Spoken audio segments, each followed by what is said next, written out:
Ladies and gentlemen, let's bring the Brattleboro Selectboard meeting of Tuesday, July 22nd, 2025 to order. This is a regular meeting, and we had an executive session at 5:15 and no decisions were made. So I'm going to bring this meeting to order. John, does anyone know of any adjustments to the agenda that would be necessary? Nope. Great. And at the executive session, I asked John if the meeting was properly warned, and he assured me that it had been.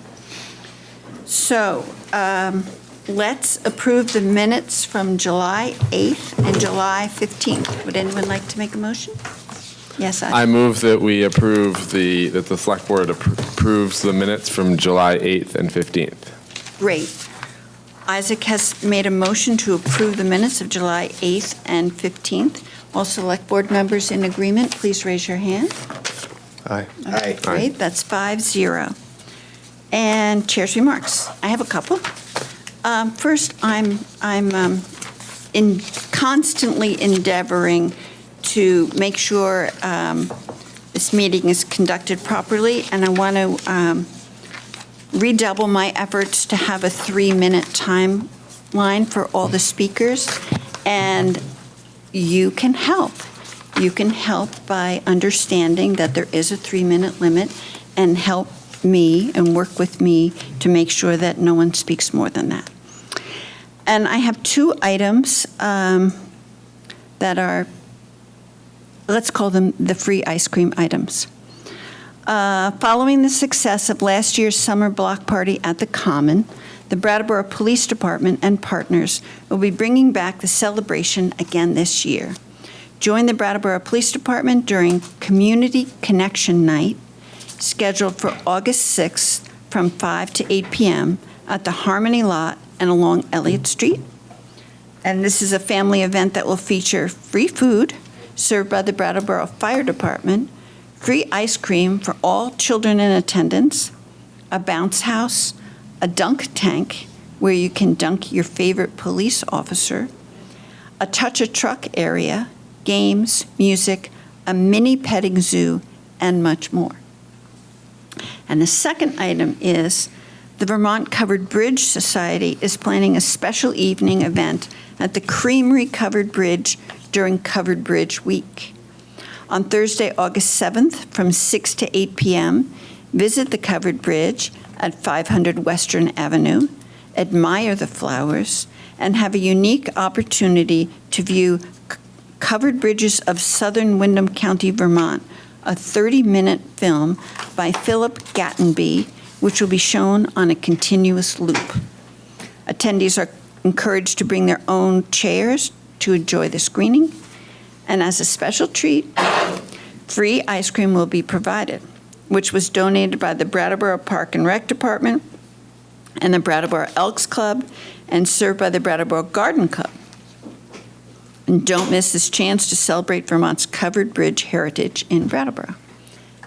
And John, I'll leave it to you for further remarks. Yep, I have a few comments tonight. I wanted to mention that on Thursday, July 10th, when the day camp was wrapping up their swim time at Living Memorial Park, and they were heading out to lunch, one of the campers tripped and fell into the pool in water over their head.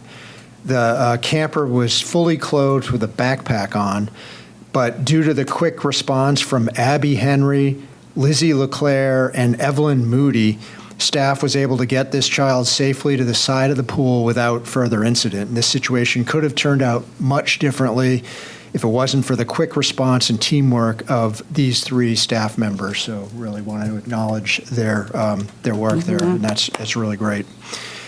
The fire department recently received a thank you from the Keene Fire Department for providing a ladder truck and staffing support while they honored their fallen firefighter over in Keene, Lieutenant Cooper. This gesture of solidarity reflects the professionalism and readiness of our department. Thank you to the Select Board for your continued support, which enables us to serve both our town and our neighbors with distinction. The Maryland Institute for Emergency Medical Services Systems extended their gratitude for EMS Superintendent Fritz's outstanding instruction during the Pediatric Ready caring for the critically ill child and pediatric tracheostomy care and management courses, Superintendent Fritz received exceptionally high evaluation marks and enthusiastic feedback from both BLS and from both basic life support and advanced life support clinicians, further demonstrating his dedication and professionalism. We're so grateful to EMS Superintendent Fritz. And he's here in the room, and we appreciate it very much. Thank you. Thank you. Yes. The town of Brattleboro, everyone driving around, you'll see lots of public works projects going on around town, as well as state road projects going on around town. And we'd like to remind residents and visitors, particularly of the state's ongoing resurfacing work. This week, work will continue on Route 9 and Route 5, which includes Western Ave, High Street, and Canal Street. During the hours that they're working there, and particularly at nighttime, flaggers will be present to direct one-way alternating traffic through the construction zones. Motorcyclists are particularly advised to use caution because they're resulting in grooved and uneven pavement prior to paving, and that you'll come across that, as well as manhole covers and other items in the road. It's a tough, hot summer to get through all this, but in the end, we are going to have much better paved roads through much of the town, and that is the benefit to look forward to this. And I appreciate everyone's patience in getting through the construction. In addition to traffic impacts, there will also be parking impacts, and it will be unavailable on Western Ave, High Street, and Canal Street from 7 p.m. to 6 a.m. So in the evening, overnight, parking will be unavailable on Western Ave, High Street, and Canal Street while they're doing this paving work. The state contractor will place electronic message boards every night to indicate the specific locations where parking restrictions may apply. Please note that there will not be a general parking ban on these streets. Restrictions will only be in effect in areas where construction is scheduled for that evening. The Parking Enforcement Office will be temporarily relocating this summer from the Transportation Center, where you may be used to visiting with Carol Colum there, to the Brattleboro Municipal Center to make way for renovations in the Transportation Center. The Parking Enforcement Office will be closed on Wednesday, July 30th and Thursday, July 31st. During this time, the public will not be able to make transactions for parking. Online payment for parking fees will still be available at brattleboro.gov, and travel permits will be available to purchase at the Brattleboro Police Station temporarily at 62 Black Mountain Road. Purchases made at the police station must be made with check or cash with exact change, and parking permits will be unavailable to purchase on July 30th and 31st. While the Parking Enforcement Office is closed, parking enforcement will still be in effect, and fees for parking will still apply. On Friday, August 1st, the Parking Enforcement Office will reopen at its new temporary location on the first floor of the Municipal Center here at 230 Main Street in Brattleboro. Customers may pay at the window located across the hall from the assessor's office on the first floor, Suite 101. Parking enforcement will be housed in the Municipal Center while renovations to the Transportation Center are ongoing, and that's estimated to be completed by November.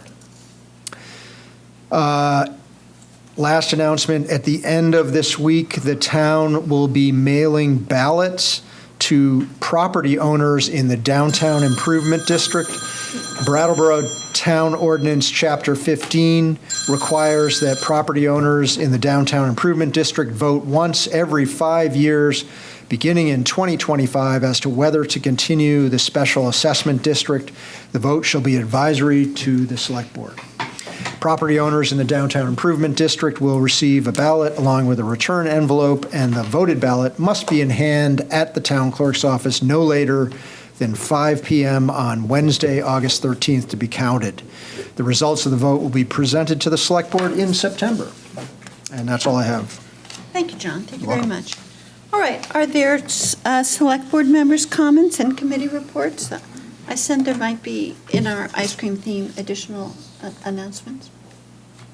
I'm not going to announce anything about ice cream, but I do want to say, my husband's grandmother used to always say, it smells like things are getting done when the roads are getting fixed up, when it might seem inconvenient, but boy, it's great to see things changing and getting better around here. So just want to shout out our Department of Public Works and all support in that regard.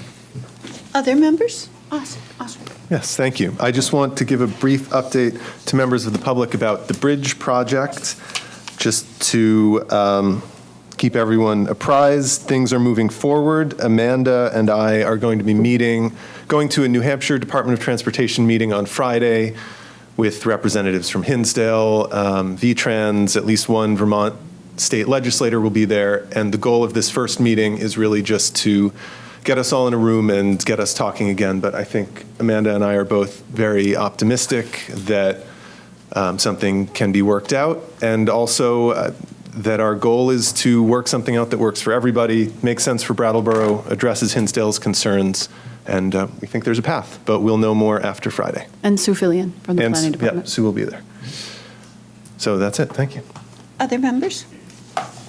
All right, we shall begin. Let's begin with public participation. Is there anyone from the public who would like to make a comment that is about an item that is not on the regular agenda? And I see Sue.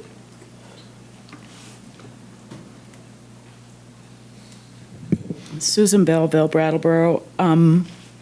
First of all, I'm going to raise the issue about the Canal Street corridor. There was that plan put forward, and it feels to me like some of it's being implemented because the parking on the east side of Canal Street from Washington Street down to the school, the Canal Street School, has been eliminated, and parking on the west side is now available of the street. So I'm just putting that out there. The paint lines are there. The road has been scraped, but it hasn't been resurfaced yet, and I don't know if that will change, but it's a concern for me. Let me stop you right there, Sue, to just ask. That's come up before, hasn't it, John? Yeah, and my understanding was that we were not implementing components of that. This may be just temporary markings before they do the paving and the final, so I would have to look into that. Yep. Okay, I'll take it at that. I'll wait and see what happens after the surface is put down. Okay. The other thing I wanted to bring up, and it's in the Select Board's report, is the information from the police department regarding the number of calls that they've had during the month of June. During May of this year, there were 1,343 calls. In the month of June, there were 1,401. That's a significant increase. And in June of 2024, there were 1,074, over 300 more calls this June versus last June. The number of calls that were sent into dispatch in May were 7,849. In June, 8,165 calls to dispatch. With the $1,401 calls, that equates to almost 47 calls a day to the police department that they have to send officers out on. We've got a lot more work to do. And on top of that, I know I'm running out of time, but I sent an article to all of you regarding the Commons Vermont, or Compass Vermont, that talked about the opioid money that is not being distributed for law enforcement to do work on the trafficking of drugs into Vermont, that money is being withheld by the legislature to the tune of at least $5 million that's not making it for law enforcement. And I hope you all read that article completely so that you understood what was being said about the funding. It's not just the fact that New York drug traffickers are using Vermont as a major hub. It's the fact that we're not getting the funds locally and at the state level to finance that trafficking. Thank you. Thank you, Sue. And your timing is impeccable. Is there anyone else? Dick, and then Ivan? Thank you, Dick DeGray, District 8. I would just tell you, I think the roads are in better shape after they've been scarified than they were before with all the potholes, so I appreciate the condition they're in right now. My question for the board deals with a motion that was made 2 weeks ago when you approved the transportation project. I called the town attorney, but in fact, I've called him twice. I don't know if he's on vacation. He hasn't returned my call. Maybe, John, you could look into that because I was trying to get an answer to this. The motion, I believe, that Amanda made was to not exceed $550,000 or $555,000 for the project. And there's a $50,000 or a $55,000 contingency. But that's not part of the motion. If the motion included that contingency, then the motion should have been 610 or 65, whatever it was. So my question was, if you need to use that contingency money, then the board does have to come back and approve that the project just can't spend that money because your motion was not to exceed. Am I correct in that? We'll look into that, Dick, and get Thank back you. to you. Ivan?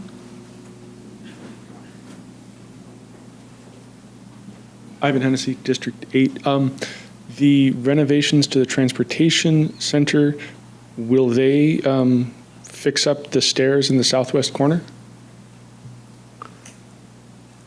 The ones that are, there's a flight that's currently completely blocked off, the rest are? John, I don't know. My understanding is that is a separate project that has been budgeted in the parking fund to make that repair. Yes, and I think I don't know what the status of it is, but I think it's if not designed, it's On the close to table. being bid out. So, Thank you. yep. All right, someone online? Yeah. Seth? Bob Ozer.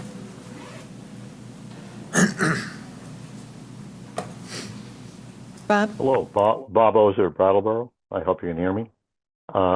Just very briefly, I shared this with the select board previously, but just so everyone knows, last Saturday, I helped a few people do some cleanup work on the Brattleboro shore of the Bridges area at Bridge Street and Depot Street, and encountered two young women from Brooklyn who came by and said, "Do we get to the trail in Wentosticket from here?"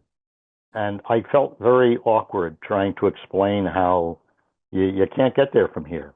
You know, I could explain how to get to, back to Vernon Street and take the other bridge, but that's sort of like walking on the side of the Jersey Turnpike. So it was just, I got a moment of like really awkwardness of how to explain that to folks. And that there is this connection with Wentosticket that Brattleboro has. So I just wanted to share that for your knowledge and for anyone who's listening. Thank you. Thank you. Is there anyone else who would like to make a comment? Yes, sir. Gary Stroud. Thank you.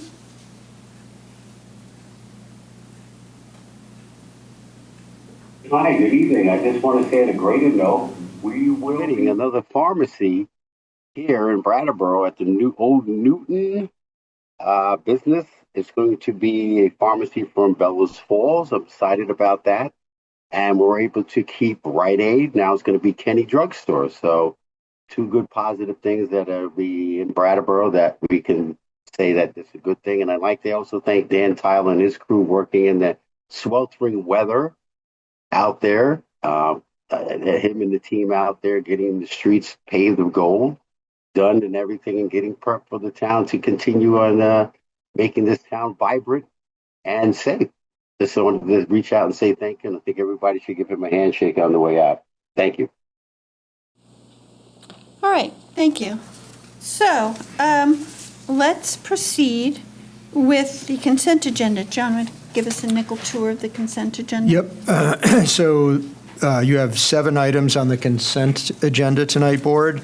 If you approve this agenda, you'll be approving a first and third class liquor license for Sage's Pub, which is located at 6 Flat Street. You'll be approving a first-class liquor license for the Brattleboro Inn at 1186 Putney Road. You'll be approving several capital equipment replacement purchases for DPW, a 115,478 trailer jetter loader, a $126,185 backhoe loader, and 3 pickup trucks for a total of $116,704. There's information in your backup materials about the good work that went into the use of cooperative purchasing contracts, trade-ins, and bidding to keep within the overall capital budget for those capital items. You'll be approving acceptance of up to $32,157 from the opioid settlement funds to do comprehensive community training programs through the fire department related to overdose emergency response, and you'll be ratifying application for a grant of up to $20,473 from the Firehouse Subs Public Safety Foundation for purchasing 6 defibrillators. Excuse me. Thank you, John. Is there anyone who would like to pull items from the consent agenda? All right, then. May I have a motion to vote on the items on the consent agenda? Pete? Okay. I move to accept the consent agenda as presented. Thank you, Isaac. Isaac has moved to approve the consent agenda as presented. All Select Board members in favor of that motion, please raise your hand and say aye. Aye. And that's a 5-0 vote. All right, we move on to regular business. The first item is Green Mountain Power Ames Hill Road project, and someone from Green Mountain Power is here, two people, and we've invited them to the table. And please introduce yourself and welcome. Sure, thank you. Tim Jones, Green Mountain Power. Don Mills, probably familiar to you all. He's our operations supervisor for our Brattleboro district. And also in the gallery tonight is Kristen Carlson, who's our VP of Communications. Thank you to John's team for getting us on the agenda tonight. We were here 2 months ago to share the highlights of our Zero Outage initiative with the promise that we'd be back with a real project. And here we are tonight to talk about Ames Hill. We had the opportunity to meet with Dan Tyler's team on July 10th out in the field. GMP, our construction management firm, and our prime earthwork contractor, at which time we were able to share maps and the scope of the project. Subsequent to that, we've shared all the design materials and proposed town right-of-way work agreement with Dan's team as well to lay out the specifics of means and methods of how we would construct this project.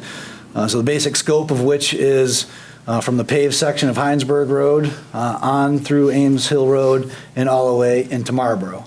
So it is a project that straddles both communities. Thursday night will be first pass for us in Marlboro, and we'll be following up later in August for a second meeting with them as well. So our ask this round here from the town select board is to just identify what the pathway to approving our Ames Hill project will be, and what else, if anything, we can provide to the town in terms of scope and the body of the work agreement, and how we propose to basically construct in your roadway and then subsequently return your infrastructure as we found it, if not a little better along the way. And just happy to answer any technical questions. Like I said, Don's our expert in the room in that respect, and has had a steady hand in the design of this project, and can answer any number of questions if there are any. Well, great, thank you. I see there are some questions. My first question is, when is this to be scheduled?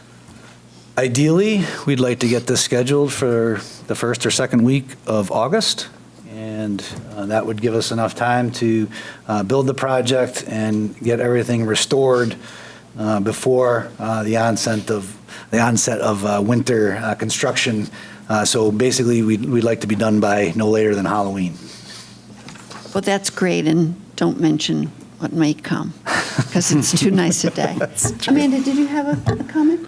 I did. I have a couple questions for you. Are you starting in Marlboro or are you starting in Brattleboro? We're going to start in Brattleboro because you're first up, and if things go accordingly tonight, that will be our first permission. So we would start with the overhead portion along the paved section of Heinsberg Road and lead into Ames Hill Road, and then start our undergrounding project in Brattleboro. Okay, another question is, tell me a little bit more about culverts. So Hurricane Irene, the town had rebuilt a culvert right before we had that. It saved a significant amount of road and land that's in the floodplain of the Ames Brook. And so you could potentially be overlapping with hurricane season, and I wonder what your contingencies are for that. No, it's a great question. Culverts and road restoration is a centerpiece of this work. And I think we talked to Dan's team about and identifying all the culverts in our path. And just sort of as a rule of thumb, anything that was 24 inches or smaller would be replaced. Anything larger, old stone culverts, we would rise up and go over. So we're not going to mess with anything that really carries a lot of open water. But as we trench during the day, our goal is typically, let's just say 2,500 feet per day. And however many culverts we encounter that day is how many culverts are torn up and replaced. So we do pace along with our trenching operation as not to string out our job site. So it really moves as one. So that'll be our 2-week look ahead, or even a daily plan is what's the weather, what can we get done today to make sure the roads are put back together, any culvert that is removed is replaced. So that's just part of our overall, scheme of, how are we going to attack work on a given day or week? Great. And then for box culverts that also are bridges, they will be going under them, or they'll be cut right through those as well? We'll go over the top. So we rise up and rise down. So just in that example, we would approach the bridge, offset from that at least 50 feet from the top of the bank, and go up and over with one span and come down the other side. So there'd be no construction in or around the bridge, so we just go aerial. Thank you. Anyone else? Well, I must thank you very much for, yeah? Thank you. Yeah, you have to I'm come. wondering, you've got a lot of polls. Excuse me, can you Yeah, I'm come sorry. give your name and address your comments to me, to the board? Yes, I know, it's terrible. Thank you. I'm Neil Manders. I'm District 7. I'm curious, there are a lot of poles along that road currently that are hanging a lot of other things besides the power. We've got cable running through there, and we've got telephone running through there. So I'm wondering what's going to be the status of those. Yeah. Sure. So just explain the procedure for other utilities, Absolutely. please. Sure. Joint utilities is what we call them. So those are other utilities, communications that are licensed on our poles. So GMP is taking the initiative and putting a spare duct in the ground as an inducement to get these other joint utilities to join us underground. So we'll be working in close concert for whoever those attachees are, and working out a schedule by which we finish our project, we energize, get all of our customers back online, and then we'll go to work with the joint utilities and work that way. So the ultimate goal would be to retire that pole line that you see out there, or at least most of it. There'll still be plenty of overhead that goes from our new line to customer services. Those won't be touched as a general rule, but the goal is to get rid of as much overhead as we can as we switch to underground configuration. Are there any more comments from the public? Online? Right. Now let me thank you once again for your work and for coming here tonight. And the Select Board will take no action, but if you need to work with our DPW team, you both have our support. Great. Thank you. Thank you. Thank you. All right. Next, we have the Brattleboro Street Food Festival. John? Yes, and I don't know if we have representatives here from the Street Food Festival. Is anyone here? Online. Oh, online, great. Jordan, hi. So the Brattleboro Street Food Festival has applied for an open meeting permit, which is in your packet. That application is in there. While we're kind of undergoing the review of Chapter 11. Every time a permit which has a large amount of people expected at the event, we've been, our procedure has been to bring that to the Select Board for conversation if you wish to have it. And Liz, I would just ask if you might want to invite Jordan to talk about his event, if that would be helpful, or if not, the information's all in your packet. Well, I think it would, and it would give Jordan an opportunity to tell the public. So please do, Jordan. Yes, thanks. So this would be our third year hosting this event at the Commons. We've held it for, I believe, 7 years in total. And I mean, when I first read the email that Jessica sent me, I must be honest and tell you that just because of there's not one centralized entry point, it was kind of hard for us to know if this event met the criteria for review or not. I think it stated 3,000 or over, and I'm so sorry. I'm actually, if you can hear that noise, I'm on a little vacation in Maine, and there's a train right behind the house, and it's blaring its horn. So if you can hear that, my apologies. But okay.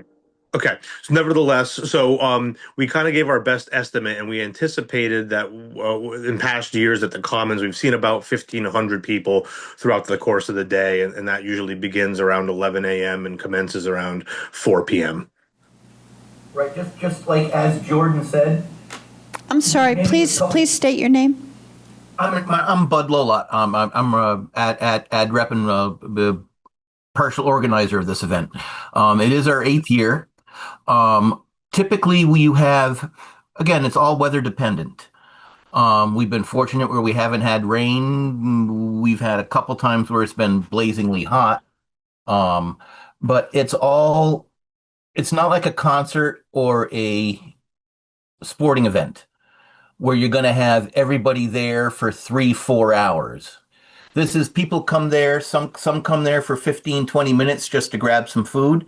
Some come to hang out for a half hour, maybe 45 minutes, listen to the band, or they want to see the circus school putting on one of their 3 performances. But we don't charge any entrance fee to this at all. This is completely sponsor driven. We want it to be a community event, and people just come and go. So it's not like we're an event where we have 1,500, 2,000 people at one time. You know, Peter's been there the past 2 years.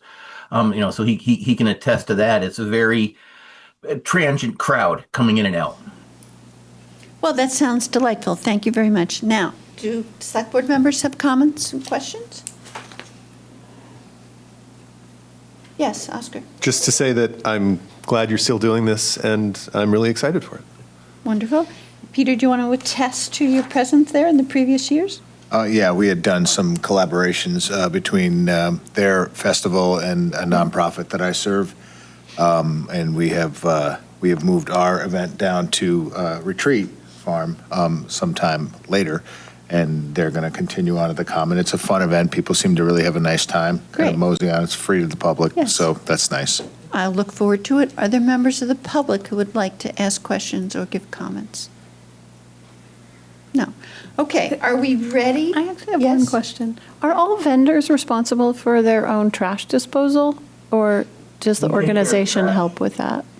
They take care of the trash. We take care of the trash. We have trash cans out and about. We supply it. We have a dumpster that's there. And we go around and collecting all the trash, and we take care of that. So yeah, it's. So the organization does it. Okay, great. Thank you. Yeah. Would a member of the Select Board like to make a motion that we I'll can vote motion. on? Please. Let's see here. I motion to approve an open meeting permit for the Brattleboro Street Food Festival to take place September 6th, 2025 on the Common. Great. Peter has made a motion to approve the open meeting permit application for the Brattleboro Street Food Festival to be held Saturday, September 6, 2025, from 11 a.m. to 5 p.m. on the Common. All Select Board members in favor of that motion, please raise your hand and say aye. Aye. And there we are, another 5-0 vote. Gentlemen, thank you very much, and I'll see you at the Common. Take care, guys. Thank you all so much. Pleasure. Take care. All right, next, we have the exciting second reading of the Brattleboro Code of Ordinance, Chapter 18, Water and Sewer, Article 2, Sewer, Section 18-137, Sewer Rates, and Article 3, Water Division 2 Rates. That sounds really exciting. Dan, would you like to Sure. So, brief us? as you mentioned, second reading, we have two motions we're asking you to make tonight. One would be to adopt the changes to the ordinance that we talked about at the last meeting, at the first reading. Kind of an overview of that is it removes specific rates and schedules from the ordinance and and refers to a separate fee chart that would include all the rates. And the advantage to that is next year when we go through this process, if you choose to adjust the rates, we don't have to go through the ordinance revision process. We can make amendments to the fee schedule. And then the second motion would be to adopt that fee schedule. So we've had some back and forth in past meetings about rates, and what we've included in the fee schedule is a 5-year schedule, starting off FY26 with a 9% increase to the water rates, same in FY27, and then FY28 through 30 would be a 3% annual increase. On the sewer side, FY26 would be a 0% increase, FY27 would see a 1% increase, and 28 through 30 would be a 2% annual increase. And that's what we talked about at the last meeting as well. Correct. All right. Are there select board members who have questions and comments? Oh, John, If I could please. just add. Yes.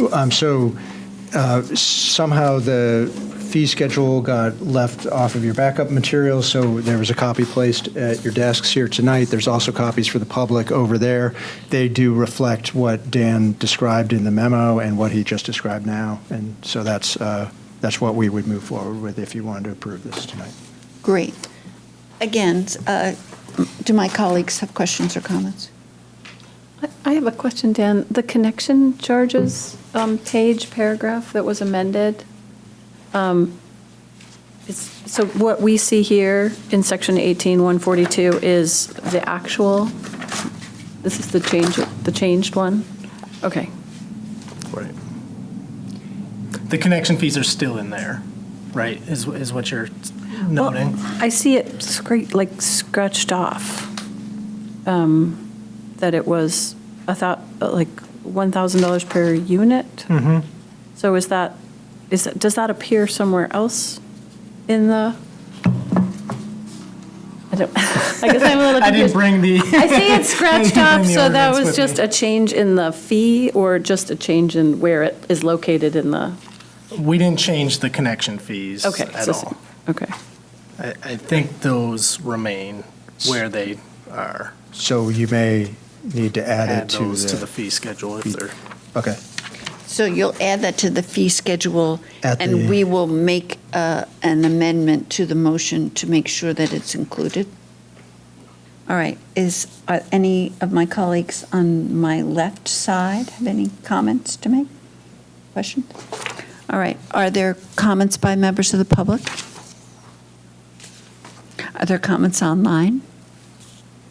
All right. So I wouldn't want the public to think that we were giving this item short shrift because we did discuss it in detail, and I know that there was a lot of back and forth from my colleagues and myself and the public. So I just want to thank Dan for incorporating all of that, all those concerns and discussion. And board, are we ready to vote? Great, so we'll have two votes. Someone want to make the first motion and then the second motion? Oscar, would you? Sure. How do we want to do the second motion to include the? I would just say as amended. Okay. Yeah. Okay. Okay, so I move to adopt the proposed changes to the Brattleboro Code of Ordinances, Chapter 18, Water and Sewer, Article 2, Sewer, Section 18137, Sewer Rates, and Article 3, Water, Division 2 Rates as presented. Great. Oscar has made a motion to adopt the proposed changes to the Brattleboro Code of Ordinance, Chapter 18, Water and Sewer, Article 2, Sewer, Section 18 to 137, Sewer Rates, and Article 3, Water, Division 2, Rates, as presented. All Select Board members in favor of that motion, please raise your hand and say aye. Aye. That's another 5-0. Oscar, take it away. Okay, so I move to adopt the town fee schedule as amended, which may be amended from time to time. Very good. Oscar has moved to adopt the town fee schedule, not as presented, but as just amended, and the town fee schedule may be amended from time to time. All Select Board members in favor of this motion, please raise your hand and say aye. Aye. And that's another 5-0. So Dan, thank you very much. Thank you. Thank you. What's next? The negotiated municipal contribution. John? Yes, as Jennifer Brunel online or in the room? Yeah, She's here. here she is. Great. So the town assessor will join us to describe this proposal, I guess I should say. We heard from the select board during the budget process about putting some more attention to properties in town that may not be paying property taxes and seeking donations from them. And so I guess I'll turn it over to Jennifer and hear what you came up with. Great. Welcome, Thank you. Jennifer. Thank you, everybody. So your packet has two separate spreadsheets. One shows the nonprofits that have had a negotiation with the town to make a pilot payment, a negotiated contribution. And those have gone through the assessor's office over the years and have continued on. The fees paid, or the negotiations range in different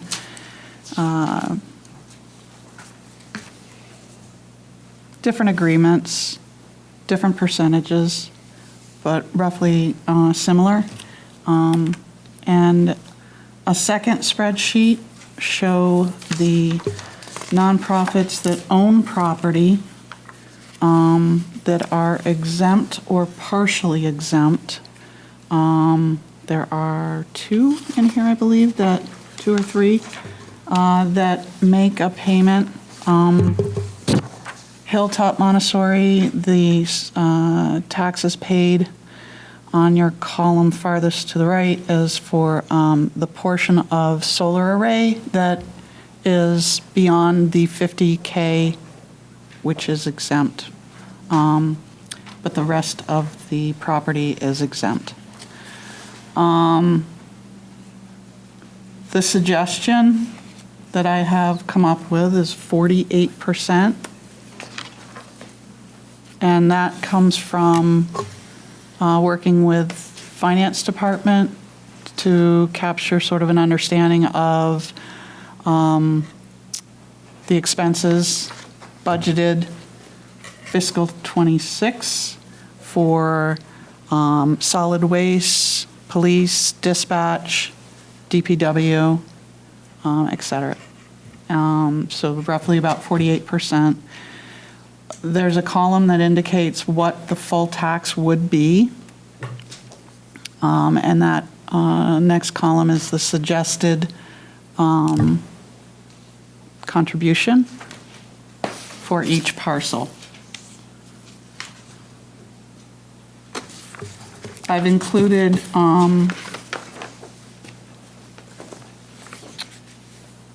so some of the exemptions are made by coming to the listers, and there is a public, pious, and charitable form that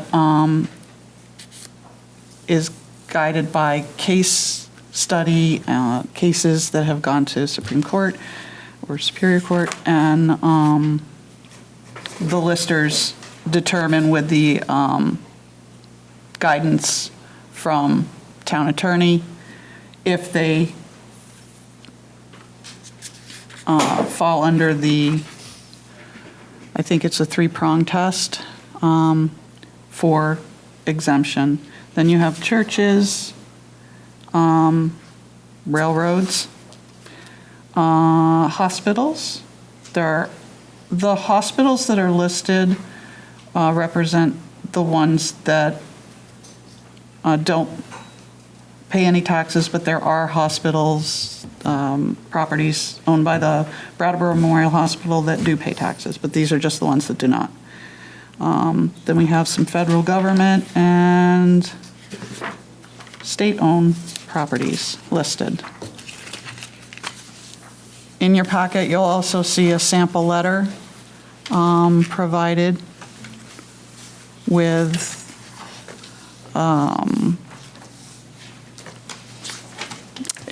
it is very similar to one of the letters that I send out from the assessor's office, but this one would be signed by the select board. Great. Thank you, Jennifer. You're welcome. John, you want to? Yeah, so really, we're looking for the board's thoughts on this. We suggested a motion here, if you want to consider that. If you want us to go back and work on this, we can do that as well. But we really, I think the question for the board is, there are these exempt organizations that do pay some contributions and they do pay some property taxes. Do you want to send a letter asking for additional donations from those organizations on that first spreadsheet or not? And then on the second spreadsheet, do you want to send letters asking for a voluntary contribution from these other organizations which don't pay property taxes for the reasons Jennifer stated, or not? And or do you want to just kind of treat everyone the same, or do you want to, pick and choose there, or how do you want us to consider moving forward? So, Am I correct in saying that the letter is really the opening of a conversation between the town and each interested party? And I'm sure you've done that before. Who does those negotiations? So I inherited these negotiations. The only one that's new for me is Rescue Inc., and that was based on a finding in our office of a lease signed in 1976 that they would be responsible for the taxes for the land. They leased the land. And we had a conversation. We inspected the land and let them know that this pilot payment letter was going to come, or this, it's a pilot payment. Great. Letter would come. But I have not sat down and had any, my predecessors did that probably 2 or 3 ago. Fine. And John, how do you foresee this process taking place? well, if the board wants to move forward with this, we would put together letters for all of these, and we could have you all sign them if you wanted to send them out, or we could do a copy, like a batch copy kind of thing.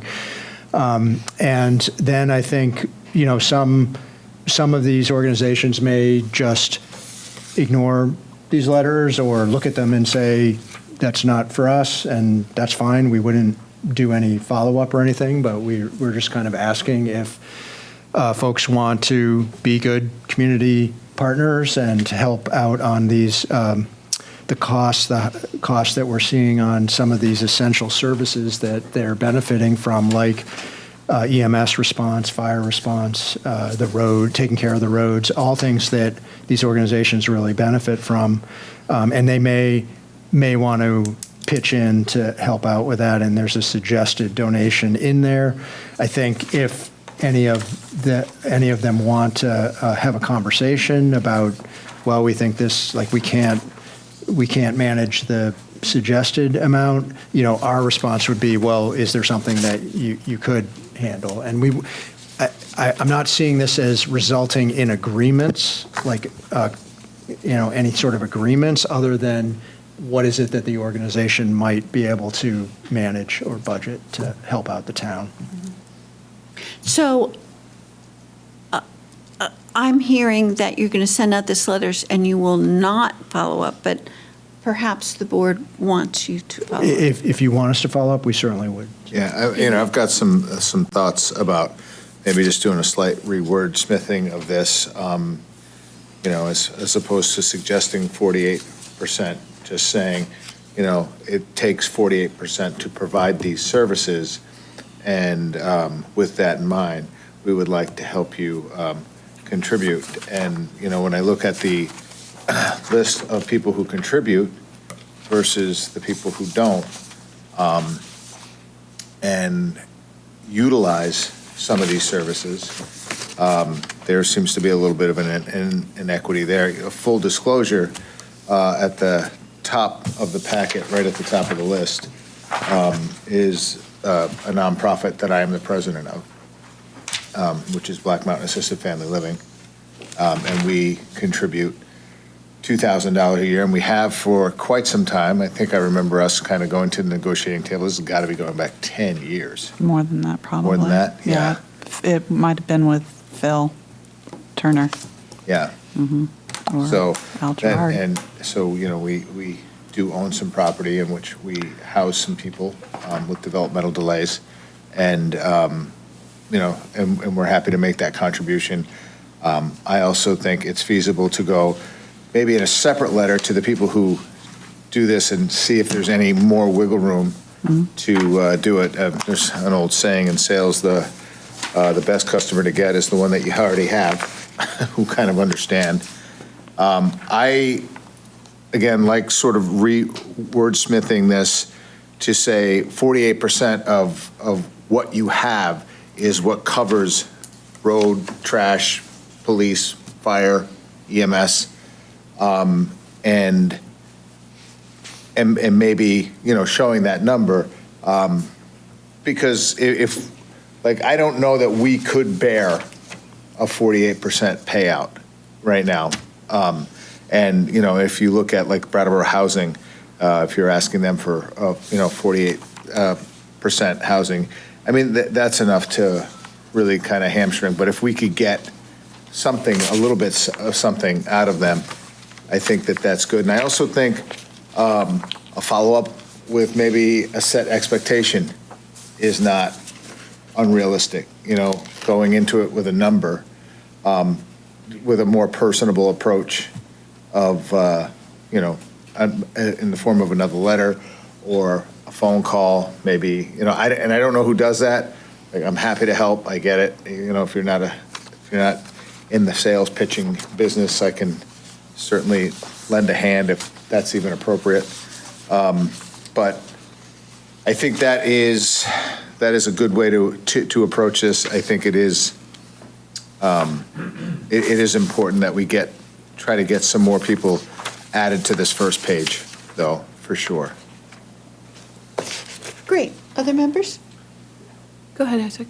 Sure. Well, I appreciate the effort that your office is making to see how we can increase revenue. And certainly where there is a lease agreement or some sort of contract with organizations, I see that as totally appropriate for us to follow up on those agreements, like the situation you mentioned with Rescue Inc., where there is a lease agreement regarding the land that the organization sits on. A defining characteristic of nonprofit organizations is their tax-exempt status because of the benefit that they provide to our community. And these organizations, obviously, they're benefit from our community, from the public services that our town provides, but there's mutual benefit. If we think about the hospital and what that provides for our community, or hospice, or any number of these different organizations. So, and in this context of the federal cuts that we're seeing, for instance, that's really going to be hard for the hospital. I think this isn't the best moment to be asking organizations to be contributing to our municipal budget. Which is why I think no is an acceptable answer to a request. So it's not a demand, right? We're just sort of saying, if you have it, could you? And I've been at some negotiations with some of these nonprofits, and it's never a good time. So it's really, if it's never a good time, it's a good time for us to ask. And I think that's why we would be doing this. How about on the right side of me? We have comments? Oh, did you want to go first? I'm happy to go. Sure. Okay. Oh, me? Okay. Yeah, go ahead. Yeah, I think it's okay to ask. I think we should be clear either now or in the letter. I think we sort of have been, but that, these nonprofits all earned their tax exempt status the right way. There is no obligation for them to do anything. They haven't done anything wrong, certainly by the town not getting this money. They're not causing hardship. But I think the idea of asking, I think we may find some organizations who legitimately say, oh, I didn't think of it that way. Sure, we can't do 8,000, but we could do 3,000 or something like that. So I think that's a good idea. Two technical notes. I would say anyone on the top sheet, we don't bother this year because they've already made the effort. The ones who are already making some contribution. You're welcome. Thank you. And then I would just want to make sure that for any of these organizations who are paying something that, for example, Winston Prouty's already paying more than 48%, that we don't ask them for anything, or if it's somebody who's paying a little, we only suggest the difference. But other than that, I think, we may get a bunch of no's, but that's okay. Yeah. I think, though, Peter's comment on these are the people who understand the situation, they're much more likely to understand the process and should be asked. I don't mind the idea of asking. I just think it wouldn't be out of line to leave them off for the first year because they've already been voluntarily doing this. I mean, HCRS has been paying their entire tax burden this whole time. So I'm not unhappy either way, but I think it might be a nice little tip of the hat to these organizations that have been doing it. But since they are the example, they might want to, even just up it a little, and that would be nice. Amanda? Yeah, I mean, Brattleboro is unique in that we have I think we have the most nonprofits in our town of any other town in Vermont. And and we do have it's mutually beneficial, certainly. But what we're talking about here is working together. And that means also working together to help compensate the municipality in some way for the essential services that we provide, to release some of the burdens off the residential taxpayers who are employees of these organizations, who are trying to keep their housing and work in these organizations. And I just think as a global kind of community idea, I ask our nonprofit sector to have a conversation with yourself and your boards and say, what could we do? It doesn't have to be oodles and oodles of money, but it would be great if it's something as a gesture to say. On the other hand, it would be great if it was oodles and oodles of money. But I will say that because we need that. Yeah. So anyway, so what I see, this is a reframe. We're having a reframe. We're going through a reframe. It's 2025, as Jennifer said. Thank you for working this out. It's been a long time since a lot of these organizations were looked at and asked. So we're going to ask, and thank you for considering, and it'll help us all. All right. Let's have a motion, and then let's ask the public for any questions or comments they might have. Motion? have it handy if somebody else wants to. All right, we'll work my way to it. Sure. You got it? I have it. Go ahead. You got it? Well, kind of. Is it okay to read the recommended one in the memo? Or, okay. Okay, I move to approve the list of parcels for a negotiated municipal contribution as presented. Yes. Okay. Does the public have comments, Gemma?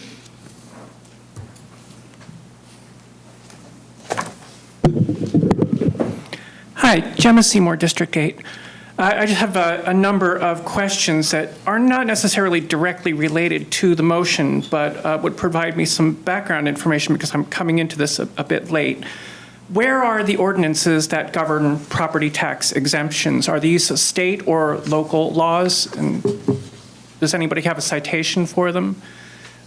What determines the exemption?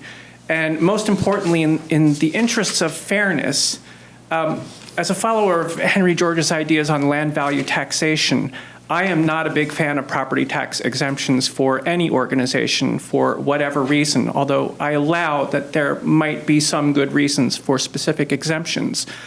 But in the interest of fairness, how do these laws affect NPOs who are renters rather than landowners? Because they are paying property taxes to their landlords, who are then, I assume, not exempt because they are not themselves the nonprofits, or is there some cutout for them, and how is that determined? Let's take your last comment first, Gemma, so I can just understand it. Renters pay rent. Yes, and included in that rent is the property taxes that the landowners pay to the state. Yes, but if that is the case, you mean they pay it to the state and not to the municipality?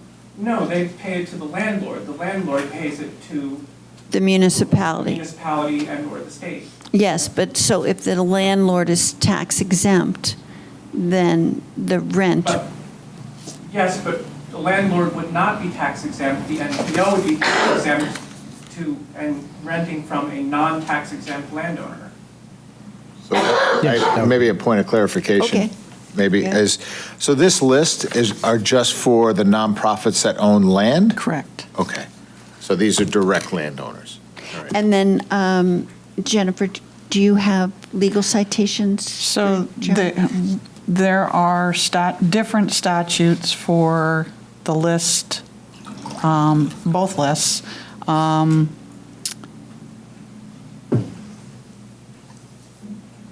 Some of them are from public, pious, and charitable, which needs to go to the listers for them to decide whether or not they qualify. There's guidance from court cases, and the form indicates that you need to be a nonprofit, you need to be open to the public, to an indefinite class of people. That's the three-pronged test, and it gets really difficult at times. We need to ask guidance from the town attorney from time to time. Some are clear, and some are not. There are statutes in here for economic development. I'm going to say that everything in here is state statute guided for the reasons that they are exempt. If not, they're federal ownership. Great. Thank you, Jennifer. If I could just offer a clarification. Sure. And tell me the name of that man who you're devotee of? Henry George, very famous American economist. He wrote a very famous book called Progress and Poverty in 1879. Thank you. The federal taxes exemption is usually used to cascade through other state and local laws. However, property taxes are at the state and local level. They have nothing to do with the federal government. So, thank you. Oscar? Just for my own clarification, is it accurate to say that for most of the tax-exempt properties in town, the municipality doesn't really have much control over that? There are a couple we voluntarily, I think, town meeting approves, but most of them are, if you're a hospital, you essentially are going to be allowed to be tax-exempt by statute. Yes. Okay. And I'm always happy to hear Henry George come up in any context, so thank you. All right, are there, yes, sir. Bill Harvey, District 8. Just 3 points of interest. How many nonprofit organizations are we asking for a contribution? Secondly, are we asking for a lump sum, or would this amount of money be spread out over a period of time? And thirdly, does this vote, if we vote on this, set a precedent for years to come?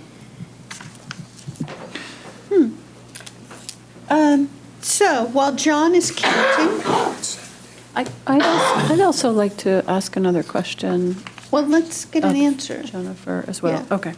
Jennifer, the questions that Bill Harvey was asking, the number, I think I hear John totaling them up. But the other two questions, is this precedent setting? No, I think we've sent out letters before.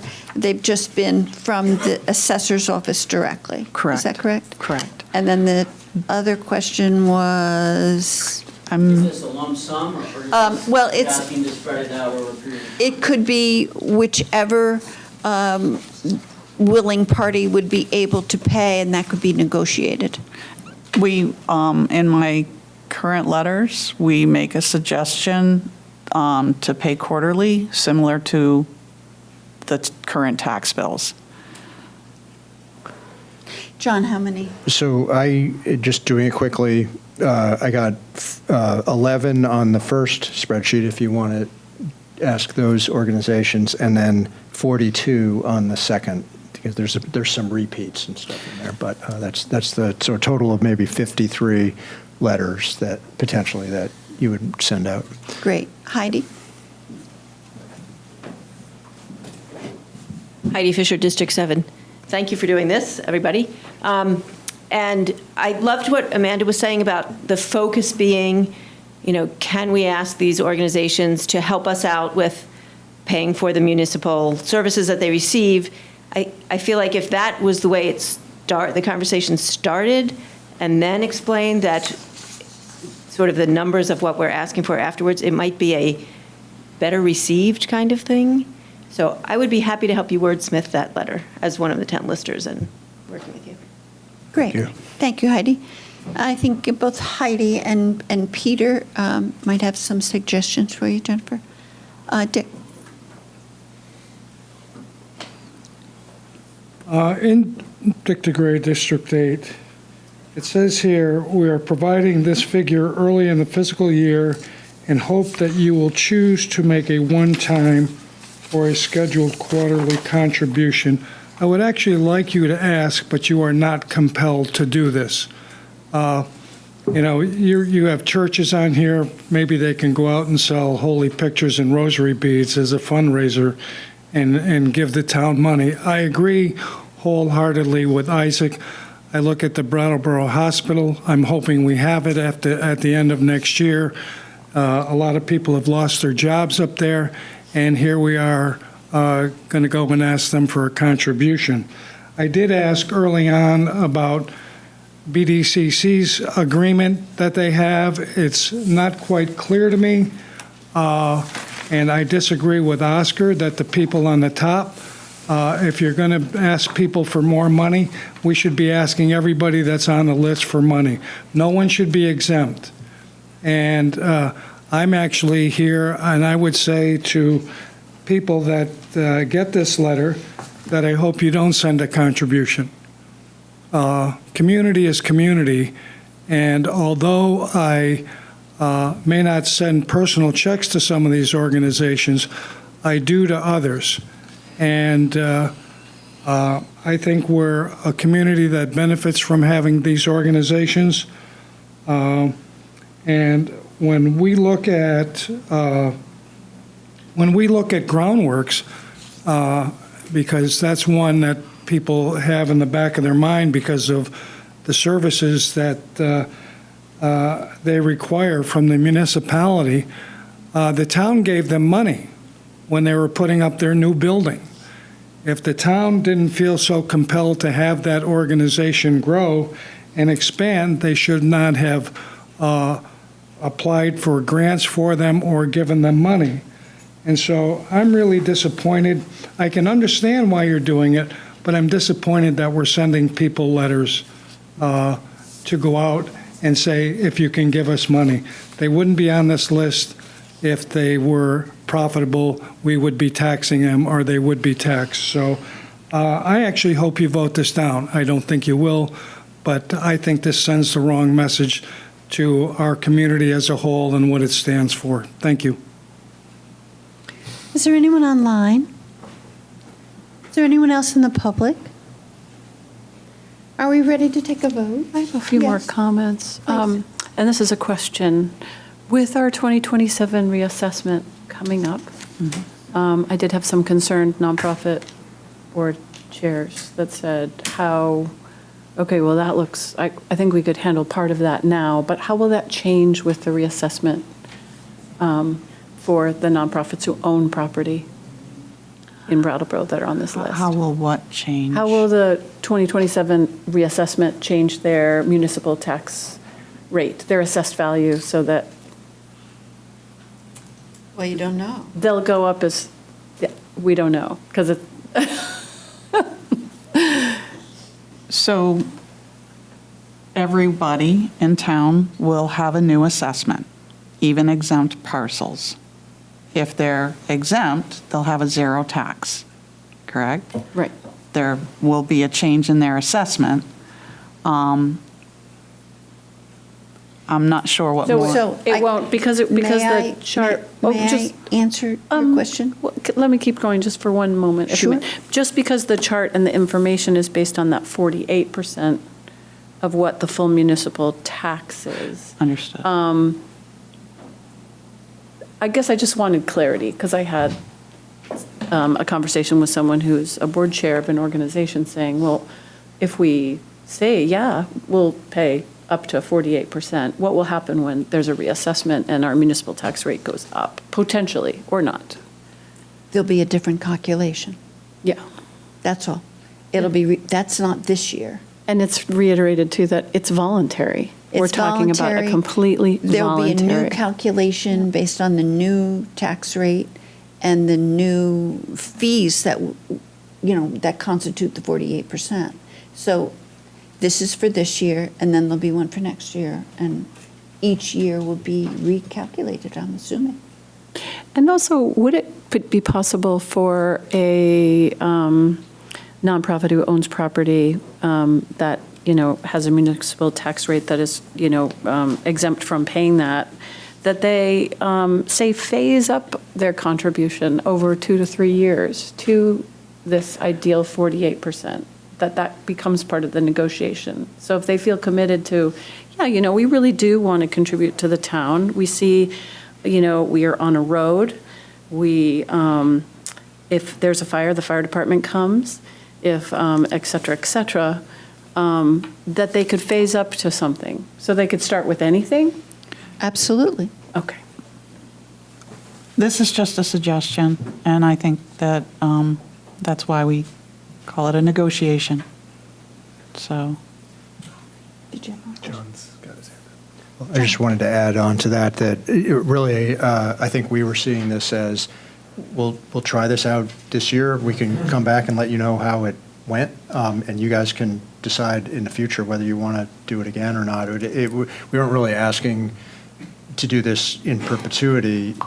You may want to, but let's kind of see how it goes, get you some feedback, and see if you want to continue on with something like this or not. Oscar? I think I appreciate the comments, especially from Isaac and Dick. I think this is something that is worth trying, but I think a lot of it is going to come down to an important part of it is going to be the specific wording of the letter.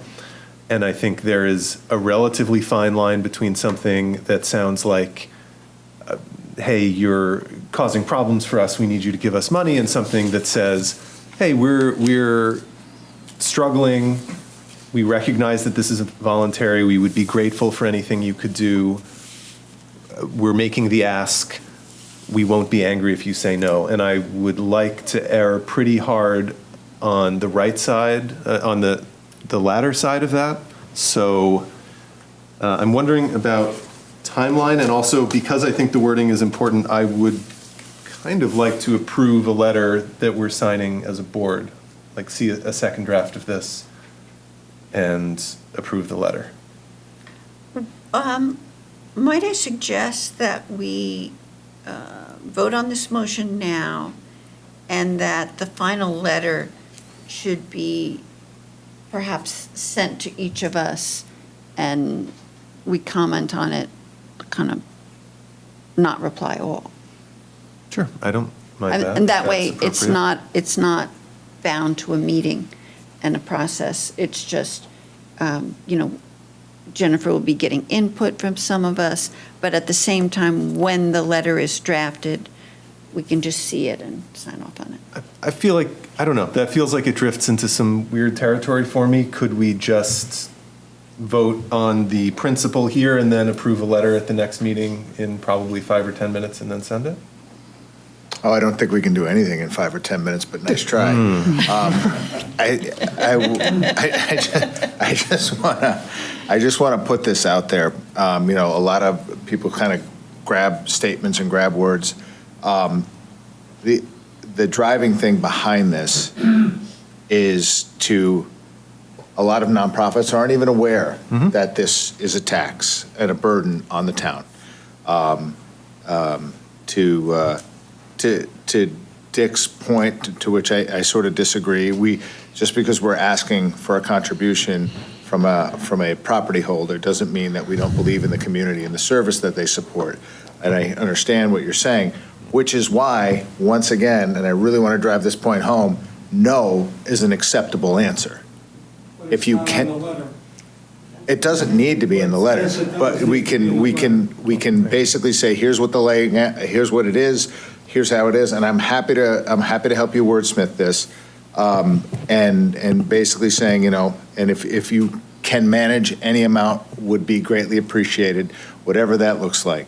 But yes, so maybe I agree with you somewhat, and saying to let them know that this is merely a suggestion of a situation that we are in right now. If this is something that you can do, great. Okay, John? Would the board be okay if we took what we heard today about incorporating some of this language, and we ran the final draft of the letter by Peter, Heidi, and Oscar for final tweaks to that, and then if that was acceptable, we'll bring these back for your signature at the next meeting? That sounds great to me. Does that sound okay? Shall we vote on it now? Yes. I didn't get an answer.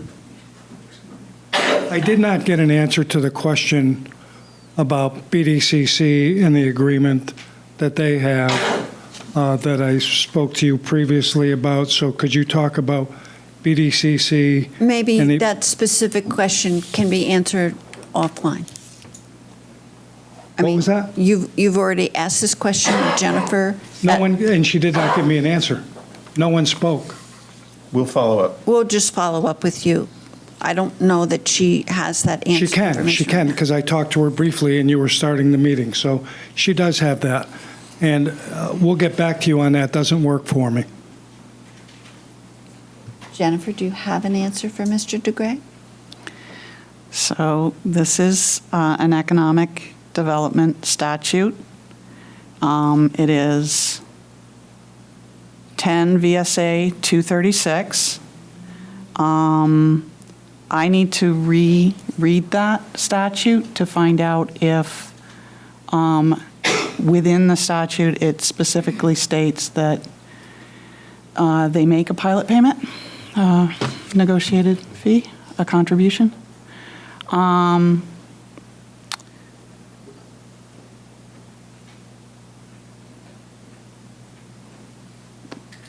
So I do not know the answer to your question as to how the negotiation happened, whether it's in the statute. But they make the contribution based on the vacancy. They have an exemption for the vacancy percent of a building that they own. They pay taxes on the rest. So a portion, it's very small amount that they are exempt when it's an empty portion of the building. All right, then. So speaking. Madam Chair, I have one comment. Yes? Yeah, you know, if an organization is paying money towards the town, that's less money that they have to provide whatever services that they are providing for our community. And it seems a little strange to me that many of these organizations are ones that the representative town meeting has just voted to actually award funds to. And then we, as a town, if we approve this proposal, would be asking for some or even more of that money to be returned to the town. And I'd like to propose a compromise here, which would be that we send this letter to organizations that representative town meeting has not decided to award funds to. So if this would be a way to solicit funds from organizations that the Human Services Committee and representative town meeting has not already decided to award money to. And I, Peter? Yeah. RTM is not an option. We don't have an option. RTM votes on that. We have to give that money. I'm going to say it again. No is an option with this letter. So we can send this letter, we can wordsmith it so it's nice and everybody feels good about it. And at the end of the day, they can say, oh, you know what, I never really thought about the amount of times we use fire and EMS and police. We should contribute something. We can do $100, or we're just not in a position to give. Again, I don't know that going around and around and around on this is completely necessary in trying to wordsmith it right now. It all comes down to what the letter says, I think, and how we make the nonprofits in this community understand. I hear what you're saying. It's not that I don't. It's not that I'm insensitive to it. I'm just thinking, I have an organization, it's very small, and we contribute $2,000 a year to our tax base. That's what I'm basing my decisions on. So, you know, I'm not saying another organization can afford $2,000. Maybe they can afford $500. Maybe they can afford $100. Maybe they can't afford anything, so they say no. So I think that's where this is sitting for me. So again, RTM, not an option. We voted it in. They get that money. This letter goes out. There's a total option behind it. So I don't see the comparison between one and the other. All right,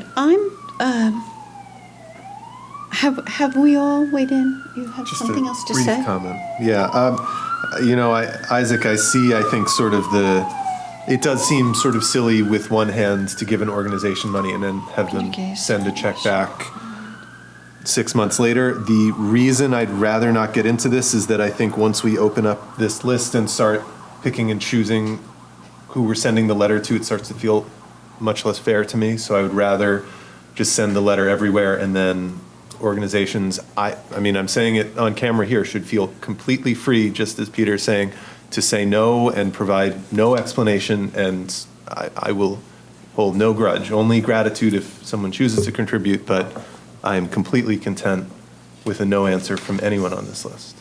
We've had to take a look at different things that are costing the town money, bigger parades. We had the Street Food Festival in front of us because it's a larger thing. So this is just a piece of it. You know, unfortunately, this is part of us having to try to figure out how to, you know, shore up our budget a little bit more. Liz wants to know, can you read this handwriting? Would you like to? Well, one just got passed right down the line.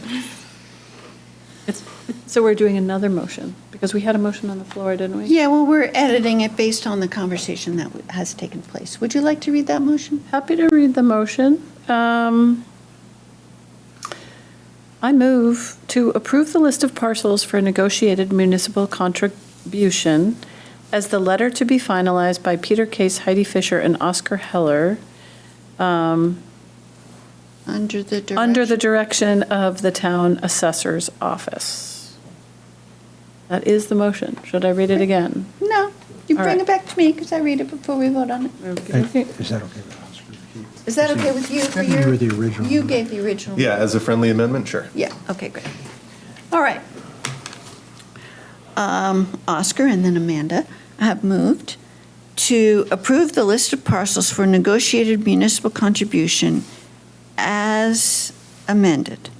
The letter to be finalized, well, the list doesn't change, as presented.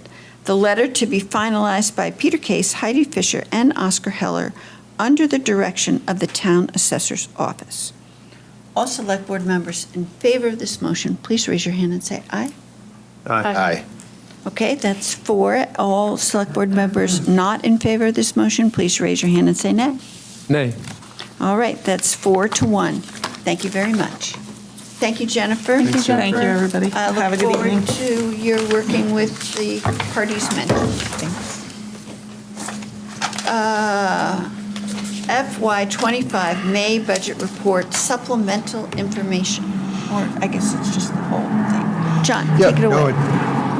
It's the whole thing. The financial reports for the month of May that are in your packet provide line item details of activity for the town's general fund and the 2 enterprise funds, utilities and parking. There's a separate report for each fund that reflects the year-to-date revenues and expenditures, and the budget for each account and the percentage of the budget realized or expended through March 31st, 2025. These are unaudited figures.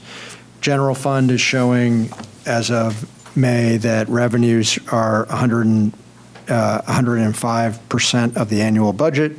Expenditures are 97.4%. So total revenues are in the neighborhood of 24.2 million, and total expenses are in the neighborhood of 22.5 million.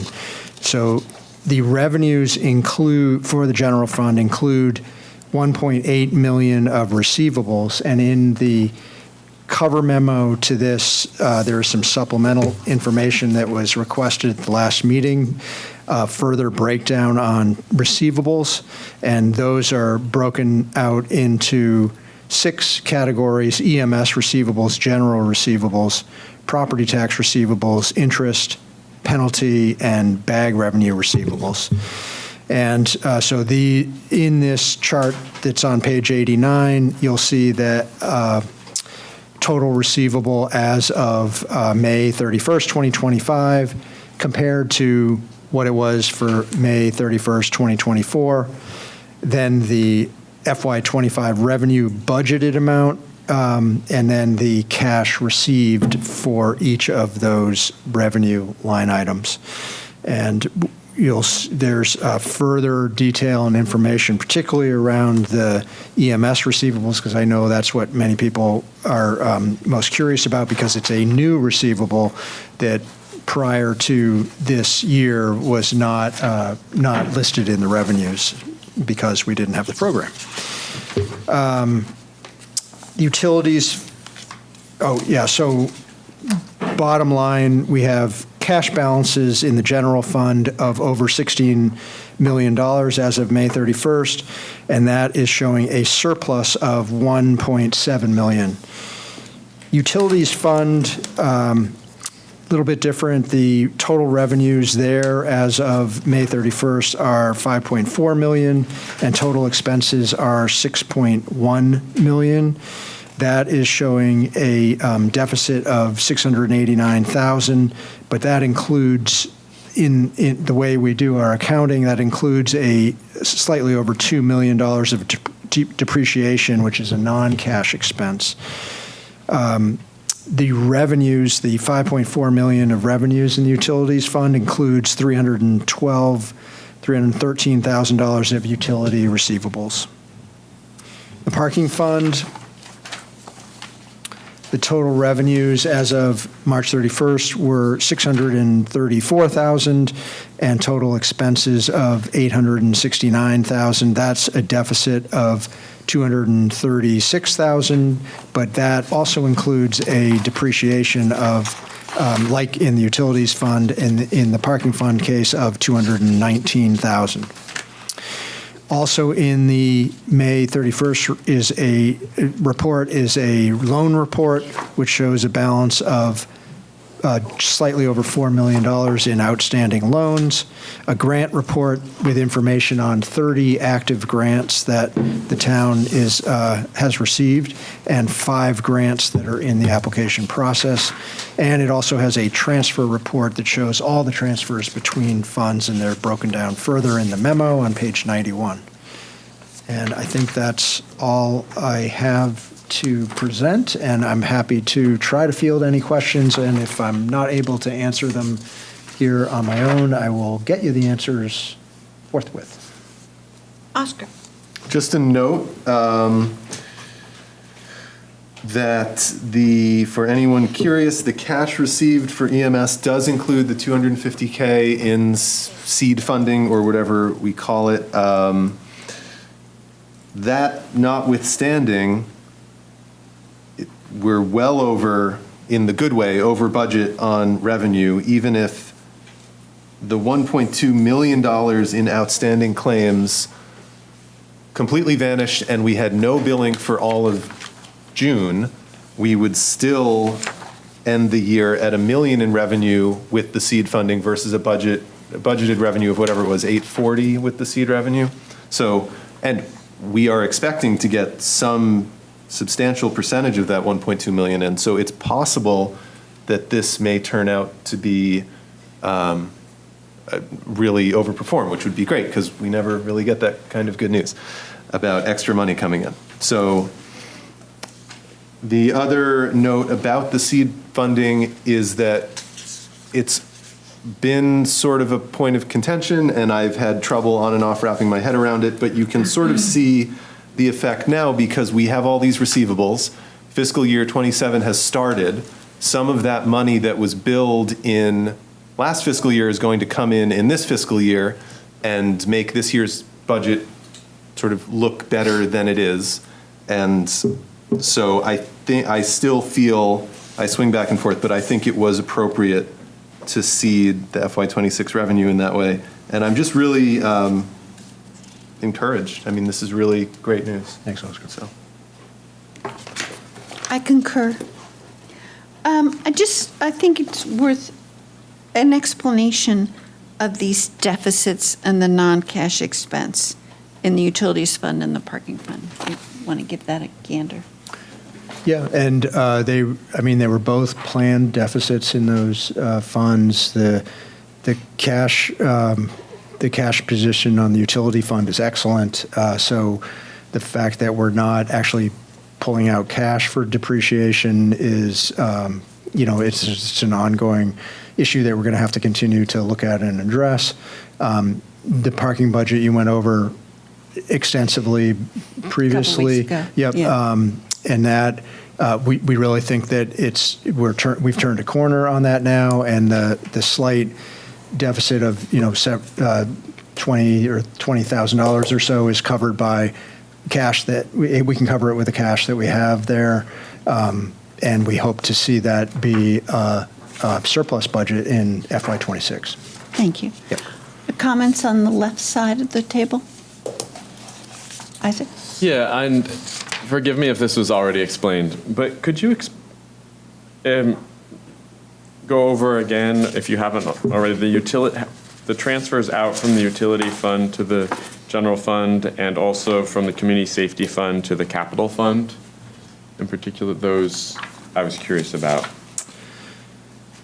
So there are certain central services that are provided through staff that are funded in the general fund, and so we sometimes make transfers to help cover those costs in the the enterprise funds. And so there are some transfers back and forth for that purpose. I'm not sure of the other one. You were saying you saw a transfer from this. Yeah, I'm looking at page global 91. warming fund to the capital fund? Or? The community safety fund to the capital fund. Oh, community safety fund.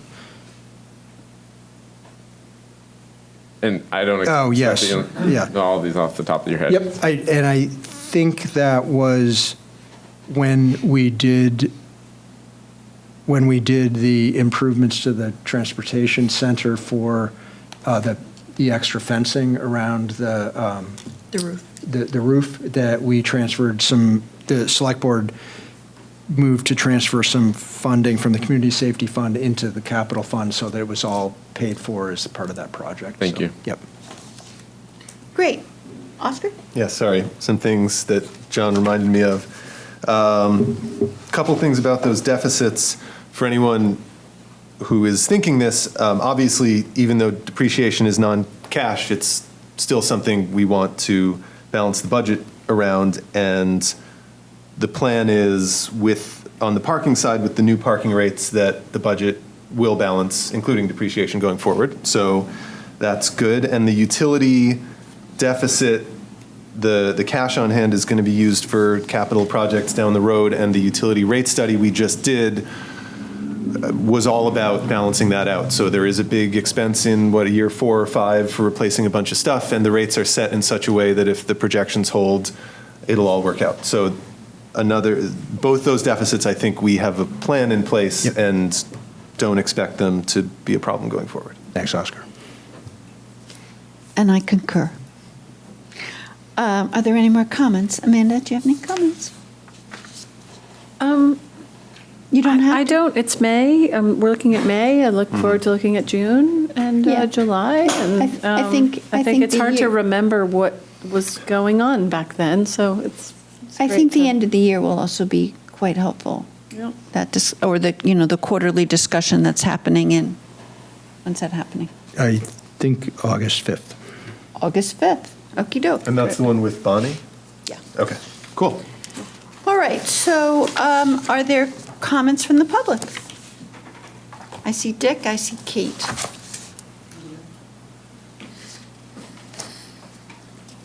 On page 7 of 18, back when this board... Wait a minute. 7 of 18. 7 of 18, page 98 of 234. Intergovernmental total. 98. Our benefits, that's where our benefits. Yeah. All right. Back in April or early May, when you were redoing the budget, we found the new finance director found that there were several mistakes and that were short funded. And the question was asked, did you look at the present budget to see if there were any shortfalls?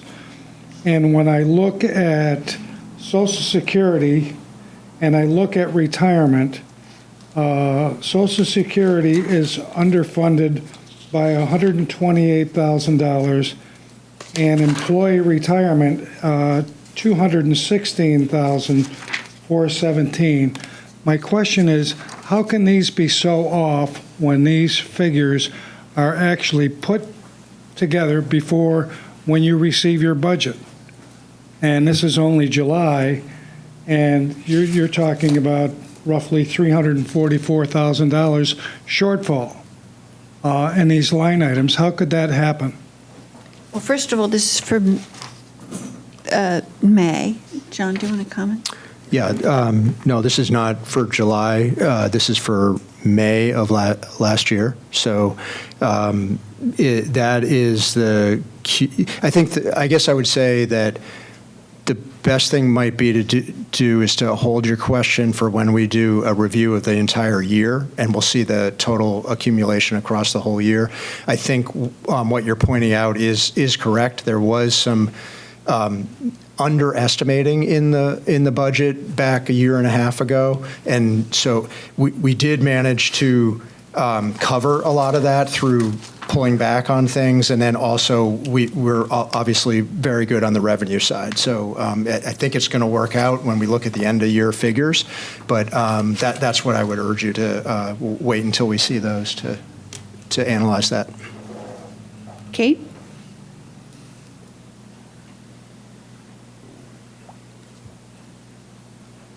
Hi, everybody.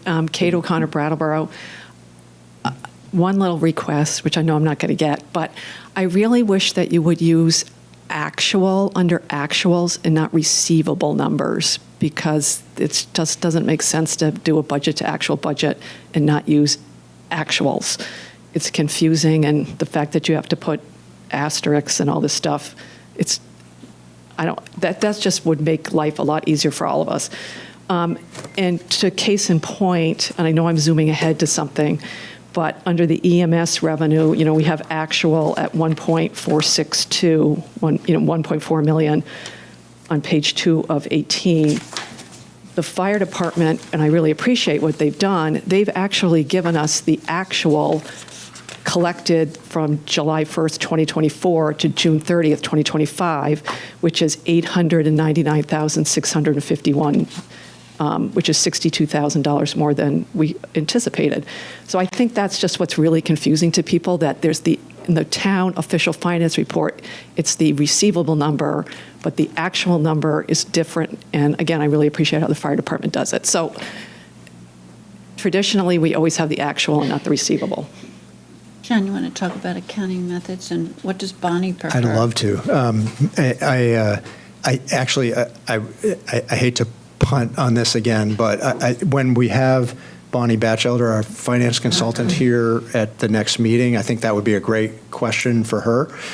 She says, or she tells me that this is how we've always done it. The receivables have always been included in the budget to actual reports.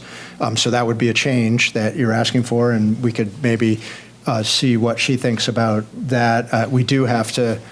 I mean, this is the way we report our figures and how it gets audited and everything. So I don't want to upset the apple cart and do something different, but there's something additional that we could do that would be helpful to people then, as long as we have the capacity to do that in multiple ways, we can see if that's possible. Or it could be that the fire department does it one way and that the accounting methods are consistent and that they have been. Yep.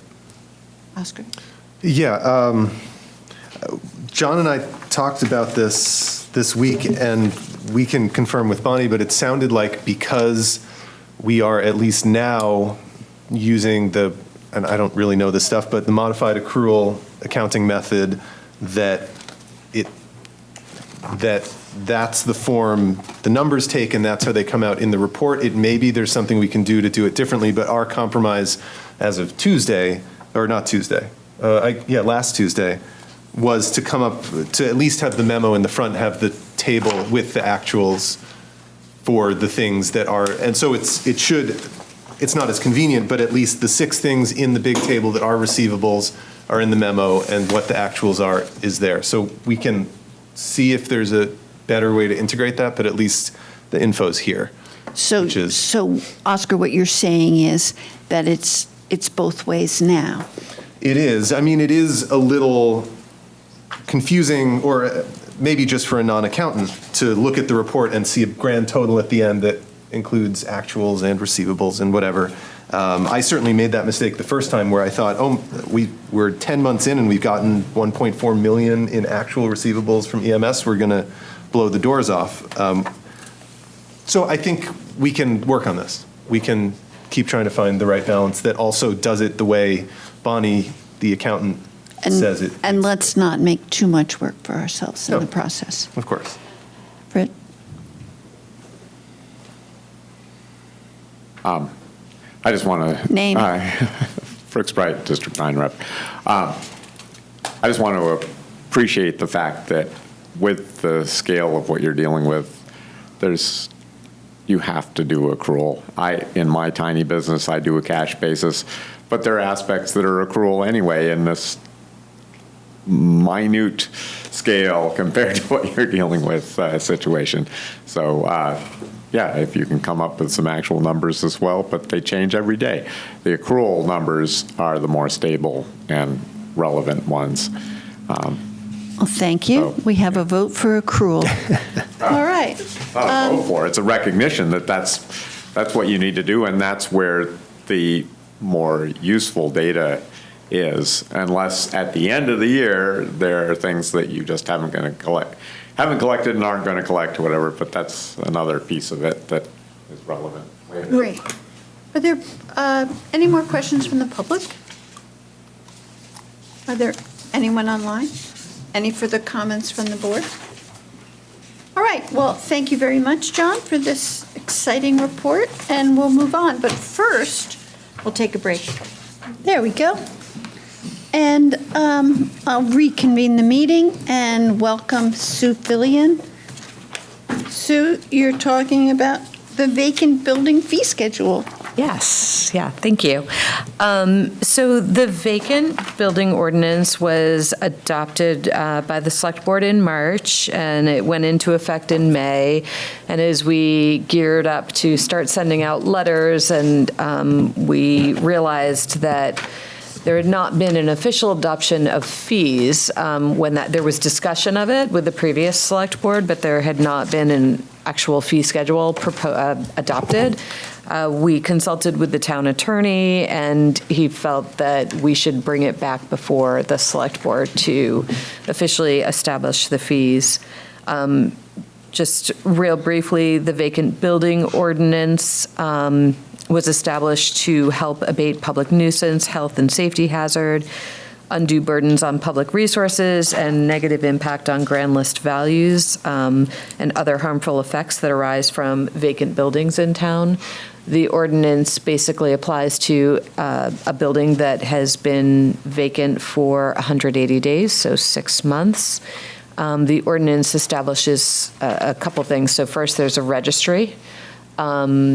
And then there are obligations for the property owner for the maintenance of various aspects of the building and the site. And then third, there's a fee. That fee that we propose gets paid by March 15th of the year. It's prorated for September 15th. So if something becomes vacant in that intermediary time, then they'll pay on for September 15th. And then it doubles annually. There's a couple of waivers on the fees. For example, if a property is actively being marketed and is a reasonable asking price, there's a couple of ways that we would determine that. And then also if there is a plan for rehabilitation,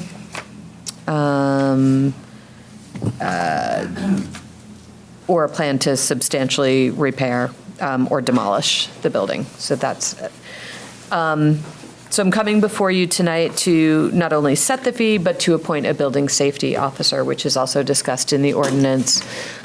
We'd ask that Brian Bannon, who has enforcement authority under both the zoning, as zoning administrator, as well as one of the health officers, seems like that would be a natural fit for his duties. Would probably have some assistance from Chuck here, the other health officer.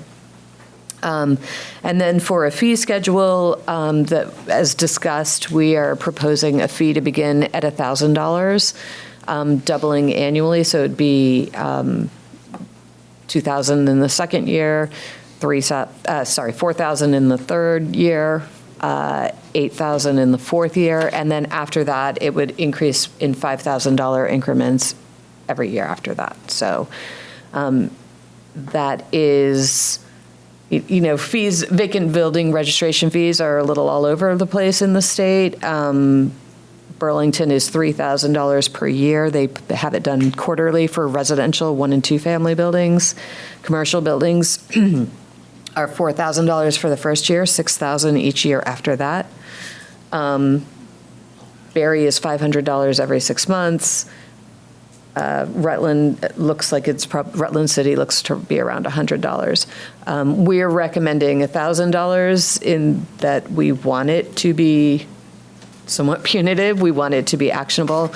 We probably have about 7 or 10 vacant properties that, are chronic, have been sitting like that for years. And a lot of these property owners are paying the property taxes, but they're not, they're not moving on it. They're not trying to sell it at a reasonable price, or they're just sitting on it. So that's where the $1,000 start comes as a recommendation. So I'll just remind the board that I guess the previous board discussed this at length and discussed all the merits, and that our job here is to approve the schedule and or not, and appoint a safety officer or not. So, Oscar, do you have comments? Just a quick general comment, which is just that I always loved this ordinance. I was really glad that you guys did this, the previous board. I think it's a good idea. So my only comment is really that I hope we'll get somewhat frequent updates on how this is going. If it feels like the penalties are too low, I hope we'll, reopen it aggressively and think of it. I think this could be a really interesting tool. So, yes. But everything presented here sounds great. Amanda, do you have comments? I'm a little unclear what the building safety officer's sort of yearly responsibilities would be. I'd love to learn just a little bit more about that. So they'll be, taking any complaints, doing any investigation. They'll have the authority to, make a decision whether or not the fee will be waived. They would do enforcement as well, probably inspections as necessary. Got it. Great, thank you. How about on the left side of the table? Yeah, it's great to see this moving forward. Similarly to what Oscar said, this just seems like a great way to discourage the nuisance of unoccupied buildings, as well as encourage occupancy when we have a housing shortage. This is something we can do. My one question is, would it make sense, is it necessary to appoint, to include the name of a particular individual rather than a particular role? So for instance, would it make more sense for longevity of this to appoint the zoning administrator as the building safety officer, so that, if and when at some point Brian decides to take a new position, you wouldn't have to come back to us for another motion? It's an interesting question. If I can just follow up to that question, would that always fall under the purview of the zoning administrator? That sort of inspection safety officer kind of a thing. I mean, would that? Because I like that suggestion, but that would be my only concern. It's just Brian's versed in, we know Brian's like a gem, but if Brian decided to leave his position in a new zoning administrator, would he come in with that same skill set, or perceived to be same skill set? If we leave it the way it's written, if there's ever any change, it's no big deal to come back and ask. There's that. I mean, if you want to go the easy way out. Sometimes. All right. These are good questions. I mean, well, you'll find only the left side of the table asking the question. It's probably a good question for the town attorney. I know that Brian is, I think it's every 3 years, he is appointed as the zoning administrator. I mean, so there is some sort of official select board action to appoint him as the specific person. Yeah, I mean, tonight you could appoint it in the name, and then maybe we could roll it into that. That sounds like a good idea. I'm ready to make a motion if we're ready to go. Yeah, let's make a motion, and then we'll hear from the public. All right, do we want to make them both of them at the same time? Yes. Okay. All right, I motion to approve the revised vacant building fee schedule as submitted, and to appoint Brian Bannon, zoning administrator, as the building safety officer. Great. Peter's made a motion. Now let's hear from Sue. And then Gemma. Go ahead, Sue. And then Frick. Susan Belleville, Brattleboro. My question is, the fee schedule is quite hefty. I mean, but I'm wondering what teeth it has. If people just plain opt to ignore the fee schedule and the rate increases, at what point can the town take legal action and take over the property and then take ownership of the property in some fashion and make it an acceptable piece of property again. Otherwise, this ordinance is just a bunny slipper thrown into the wind. I'm sorry to use that analogy, but there are people who are that belligerent who wouldn't pay the bill and just leave the building the way it is. Susan, I'm not sure that you stated your name in the beginning. If you did, could you repeat it? Sorry, Susan Belleville, Brattleboro. Thank you. That's an interesting question, and let's ask Sue about the teeth. Yeah, so there is a provision in the ordinance where it's a civil matter and that we could enforce it with the Vermont Judicial Bureau or the Windham County Superior Court. So typically, we would start ticketing because they're in violation of the ordinance, and then we would go to court action with the town attorney. I think there is a stipulation in here where, we could get permission from the court to demolish. We could put a lien on it if the town stepped in to secure our property. So, it would all be through the courts. And so those are all of the options available to us by law. Susan? Sorry, as a follow-up to that, if the owner is making payment on taxes, you can't do a tax sale. You can try to get ownership maybe through the court on not paying the fine, and that would be involving putting a lien on the property. But I would love to see a property that fell into that category and went that far down the pipe be resold and not become a town burden, resold to someone who would do something productive with it.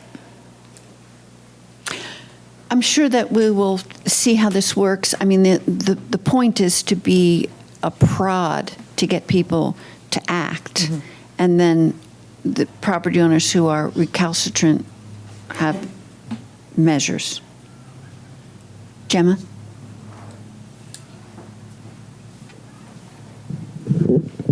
Gemma Seymour, District 8, and also Brattleboro Planning Commission now. I was not part of any of the discussion around this ordinance, although I fully support the idea of the ordinance. I have two major objections to it. The first is that the fee schedule is almost nothing. It's really not going to have much effect at all. It would take 4.5 years for the fee schedule to even reach the $10,000, 4 years to reach the $8,000 mark and an additional year to reach $13,000.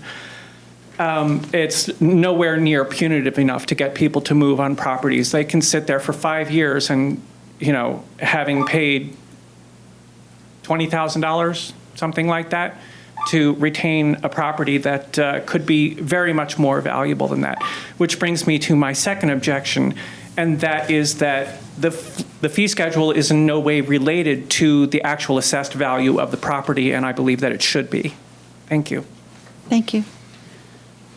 Sue, those are interesting questions. Do you have any comments? No, we kind of looked around at how fees were modeled, so I think that tying it to the assessment is not something we saw. We'd have to look further into that. So it might be a matter of rolling this out, see how it goes, and see if, you can come before us and say, gosh, Gemma was right on. Let's up these numbers. Or, whatever it is, it can be looked at after it's rolled out. If I may. I would just like to add to that I am in support of the ordinance, and this is better than nothing. So if it passes the way it is, that's fine. I just think we ought to keep in mind in the future that it's probably not enough, and that I think it should be tied to the assessed value. Thank you. That's an interesting idea. Thank you. Frick, and then Ivan. Rick Sprite, District 9 Rep. I am curious what kind of research. Ask your question to me, not Sue. My question is for her. Yes, but this is a select board meeting, and you Whatever. direct your questions to the board. The question is whether there has been any research done as to why people have chosen or not been able to occupy their properties. And another question is both the efficacy and legality of what effectively is taking property because people are choosing or to not occupy it or are unable to for whatever reason. And third question is, who decides whether they are, if they're choosing to market it, which should be a personal choice, whether they're choosing to market it at a reasonable price? So those are three questions, and then I have some follow-on comments. All right, so you've asked some rather psychological questions about real estate actions that I don't think that our planning director has investigated. She's investigated the history and other towns that they've chosen to do. Sue, would you like to opine on Mr. Sprite's questions? Yeah, well, to your first one, I mean, only, we've had some conversations, so some residential properties are sitting vacant because they basically, there's been deaths in the family and nobody wants to pick it up, and it's just sitting there because nobody wants to touch it. So there's a handful that are like that. And so you'd call that maybe dormancy. Yeah. So are those people going to get punished for That's having what death in the the family? fee schedule's all about, Rick. Yeah. Yeah. Clean it up and sell it because somebody else might want to. Yeah. And then the other questions. So in terms, so that was the first one. The second one had to do about making judgments about reasonable sale prices. That's actually listed in the ordinance. There's a couple of ways about, I don't want to read them all, but it is in the ordinance. Looking at comparables or something like that? Yeah, and comparison to the property tax assessment value, getting a appraiser's valuation is one way. Have you been reducing the price in a certain amount of time? Those are kind of things that are taken into account in the ordinance. And I'm sorry, I don't recall the third. What was your third question, Rick?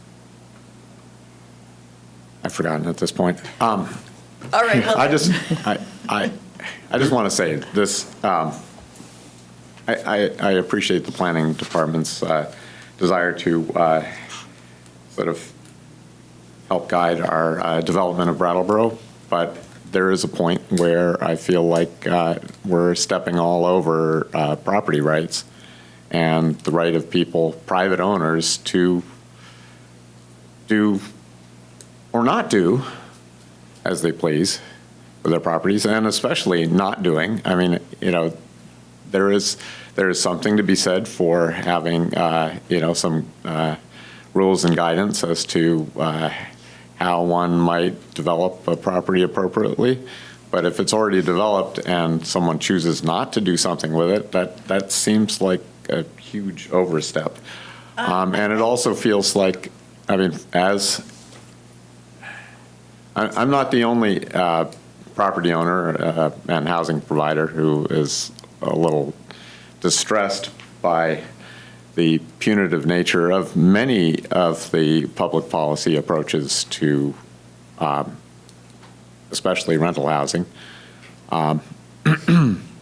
I mean, it feels like the whippings will continue until the morale improves.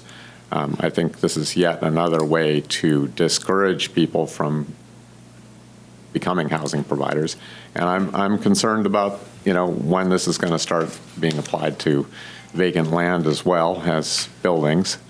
Is that in the offing next? I mean, this Okay, thank you, Frick. feels like an insane step. I'm sorry.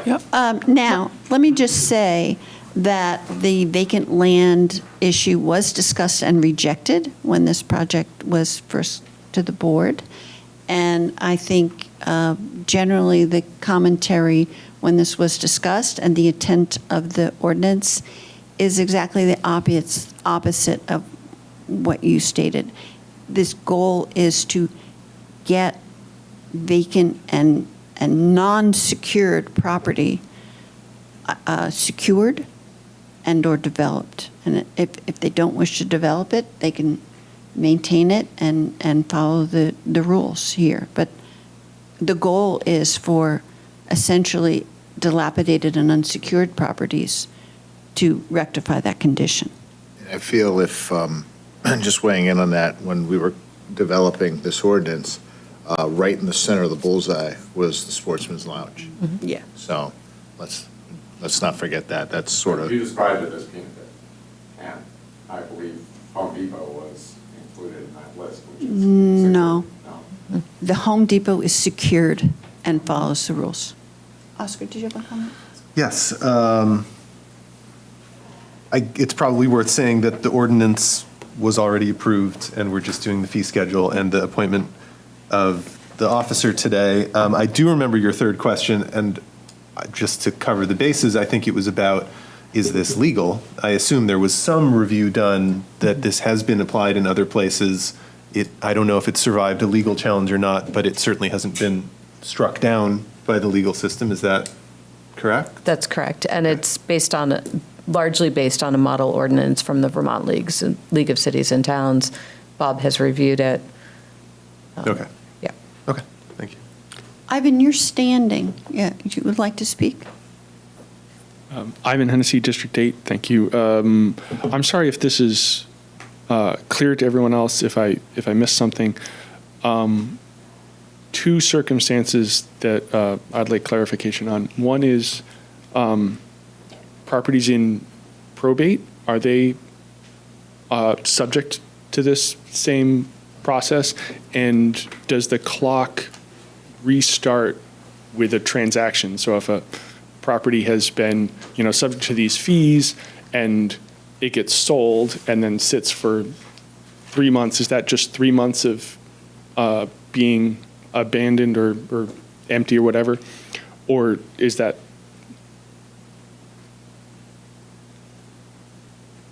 already part of, is it continuing to be empty, I guess, is what I'm trying to ask. Thank you, Ivan.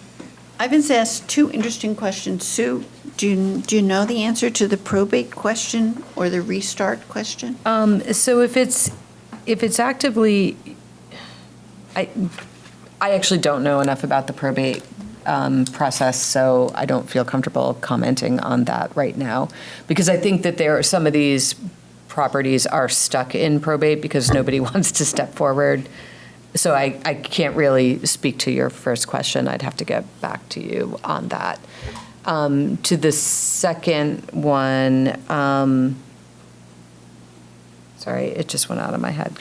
About if there's a sale, does it restart the clock? And yes, I think it does. If there is a sale, that would restart the clock with the new property owner. Yeah, great. Oscar, did you have a comment before I hear from more? Yes, just my understanding also was that probably like most things in town, what will actually happen is it'll start a conversation with the building owner. So it's not just going to be a ticket nailed to your door. It's going to be, hey, what is this? And then I would imagine there'd be some latitude of like, okay, if you do this, you'll be fine, et cetera. Yeah, absolutely. I mean, we envision it as, the way that we'll roll this out is mid-August, we will send a letter to the properties that we've identified that have been sitting vacant for more than 6 months. And letting them know of their obligation to register. We'll have the permit process online. And I mean, we think that will open up the conversation. Somebody might say no, and then that'll start it. Good point. Mr. DeGray. Thank you, Dick DeGray. First question is, when would a lien kick in to make sure that we do get payment once fines are starting to be assessed? And I would disagree with something that I heard a few minutes ago, is that I don't think this is about landowner rights. This is about blighted property and safety hazards, which do nothing for the community as a whole. And also, I do believe, I understand that we want to see how this goes before we do raise the fee up, but I definitely believe that the fee should be much higher. Money is a certain deterrent to make us do something, and there's certainly people that own these properties that are pocket rich, and so if you don't want to do anything, then you're going to pay us, and hopefully the lien goes on the property right away, because other than that, I'm not sure how we're going to track down our money if the property is sold and we don't have a lien on it. So if you could answer that question, I'd appreciate it. And again, I support this wholeheartedly. Thank you. Yes, I note that our previous discussions have been all about the health, safety, and welfare of the community. Sue, Dick's question about the lien. Yeah, the lien would be part of the court action, so I think it would be what we'd be requesting, we'd be requesting relief through the demolition and then placing a lien equal to the costs incurred up for that demolition to secure the property. So I don't think it's been envisioned that we would just put a lien on it to take over the building. Really what we're trying to do is secure the property, reduce the blight. So demolition would be one way to do that. So I guess my follow-up would be, is you're assessed a $1,000 fine the first year, you do nothing. So that fine's in place. The next year it goes to $2,000. So why wouldn't we be placing a lien on the property to get the money, to make sure that we're going to get the money? If they decide to sell the property in the third year, we should have a lien on the property to make sure that we do receive the fine that we are.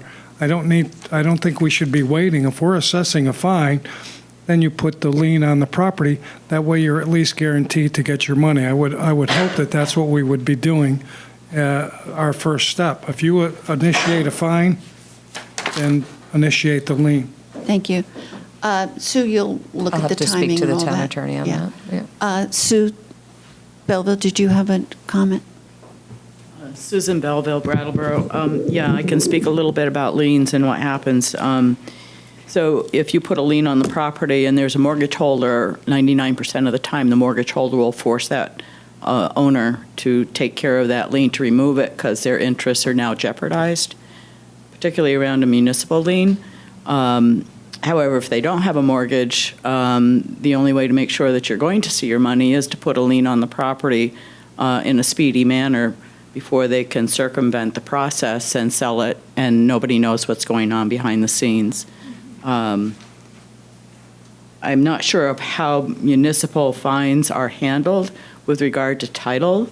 If they're recorded in some fashion in the land records, that would also be another way to capture the assessed fines or penalties that are not tied directly to a formal process. If someone is assessed a penalty for something, then if the municipal bill is recorded in the land records, that will be found at the time of title search, so someone can't circumvent the paying the bill at the time of a sale. Thank you, Susan. All right, duly noted. Pardon? We'll look into that. Yeah, great. So any more comments? Rick?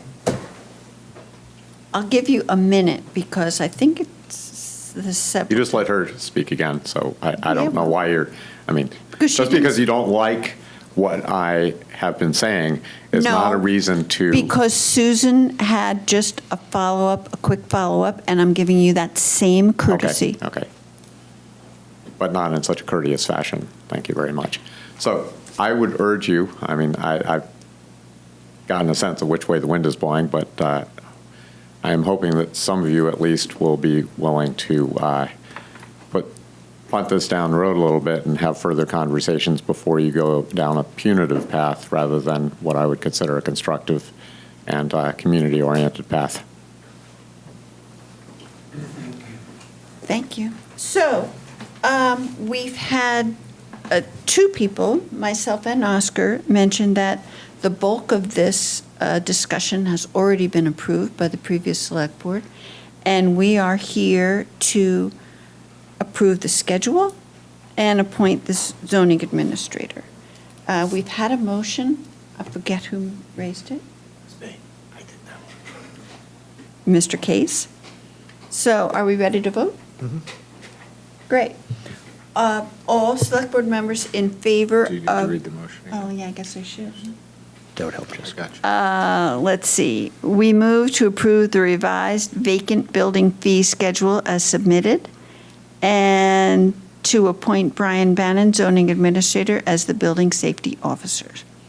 All select board members in favor of these two motions, please raise your hand and say aye.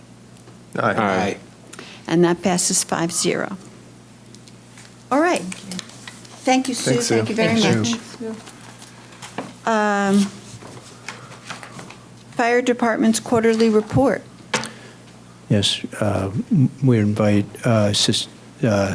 Chief Simons, Assistant Chief Kier, and EMS Superintendent Fritz to the table. Great. Thank you guys for waiting so long. Oh, you're very welcome. Did we have a choice? Oh. Well, I think Thank you anyway. it's nice to see the matching shirts, but I think we also, now that Billy's here at the table, we can congratulate him again for his award. Thank you.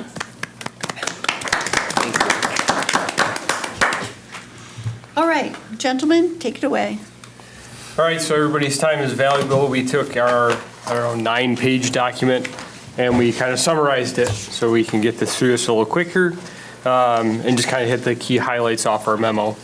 So emergency response, we ran in this quarter a total of 1,371 fire and EMS alarms for an average of 15 per day.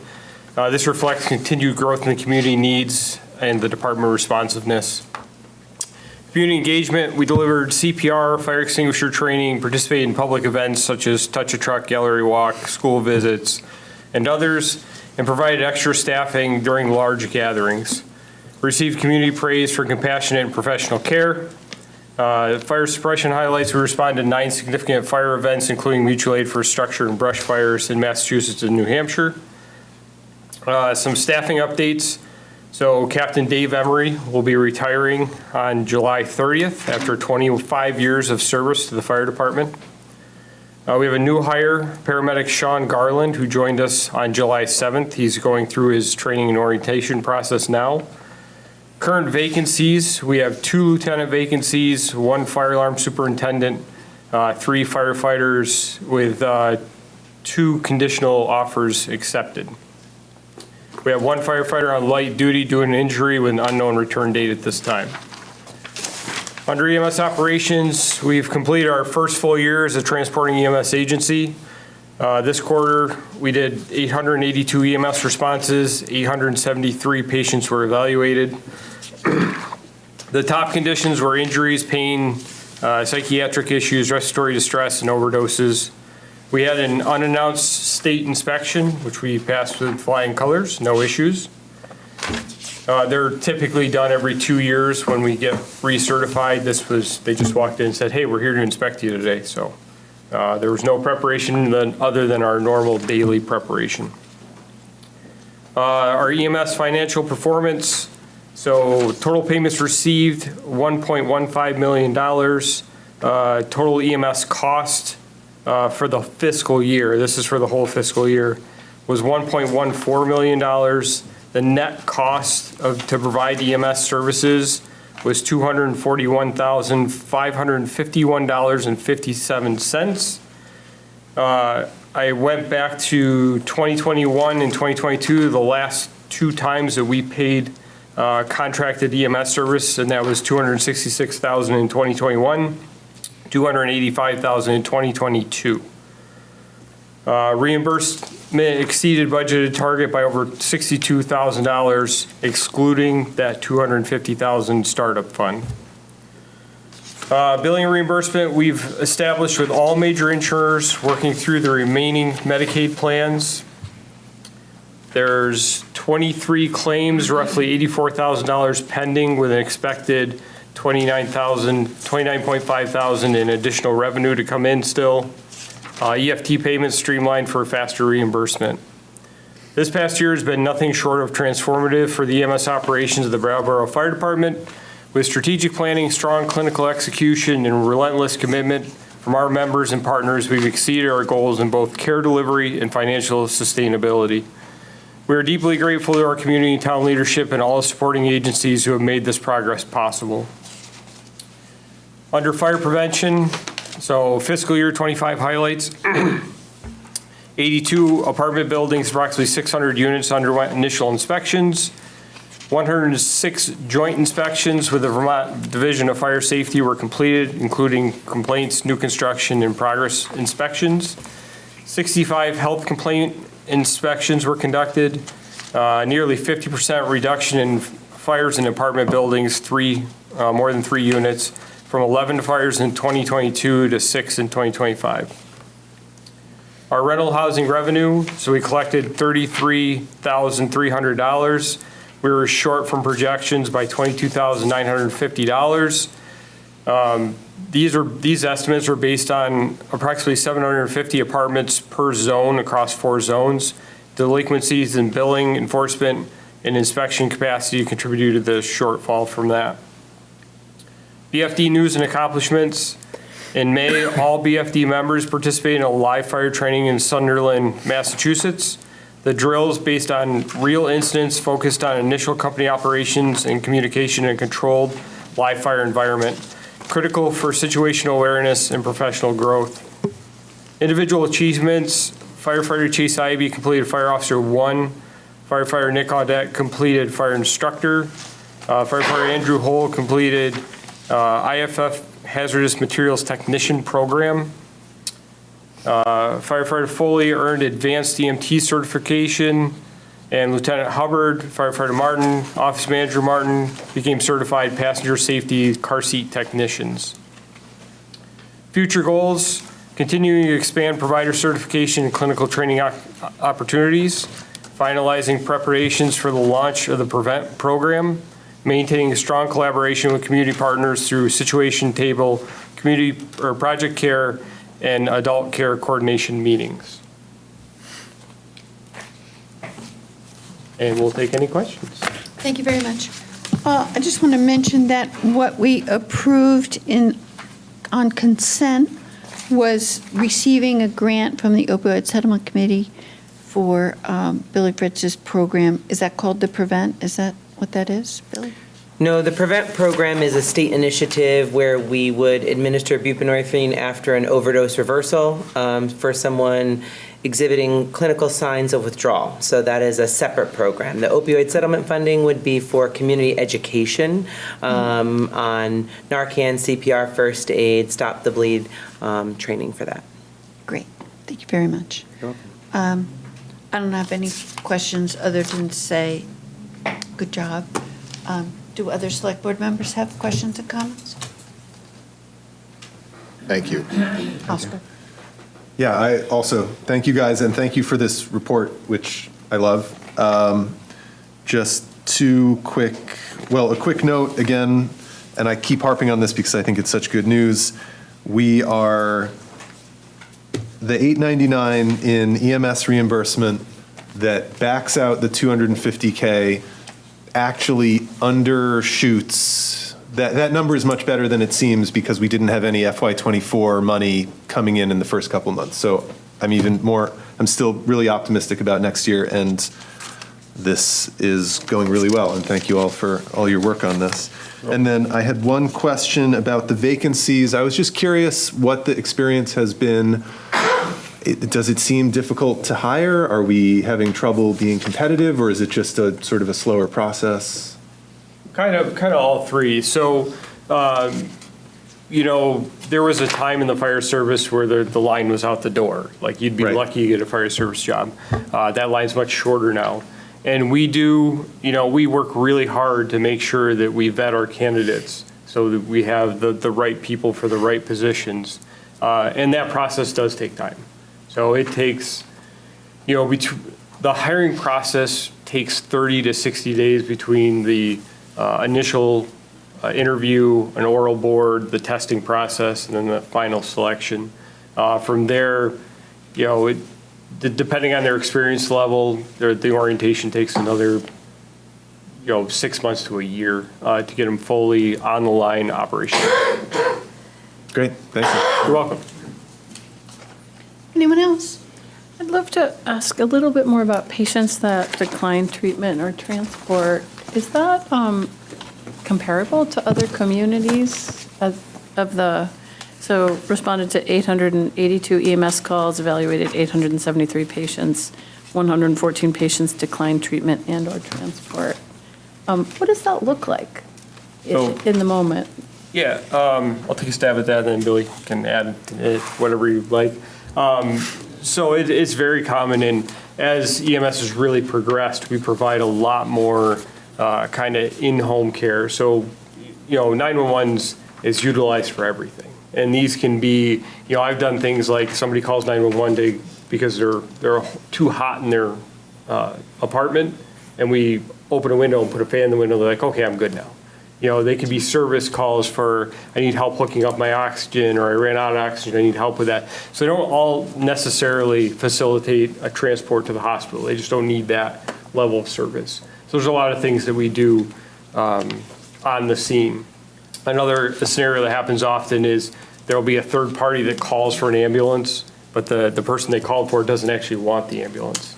So as long as they can make that decision and they say, we don't want you, then they sign a piece of paper and we leave. So those are some situations that would occur. Yeah.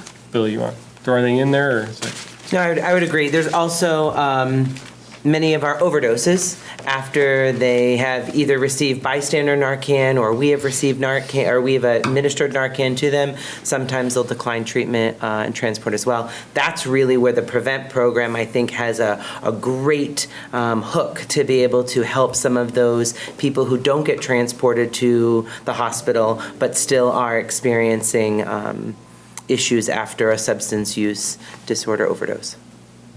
Great, thank you. Mm-hmm. Isaac.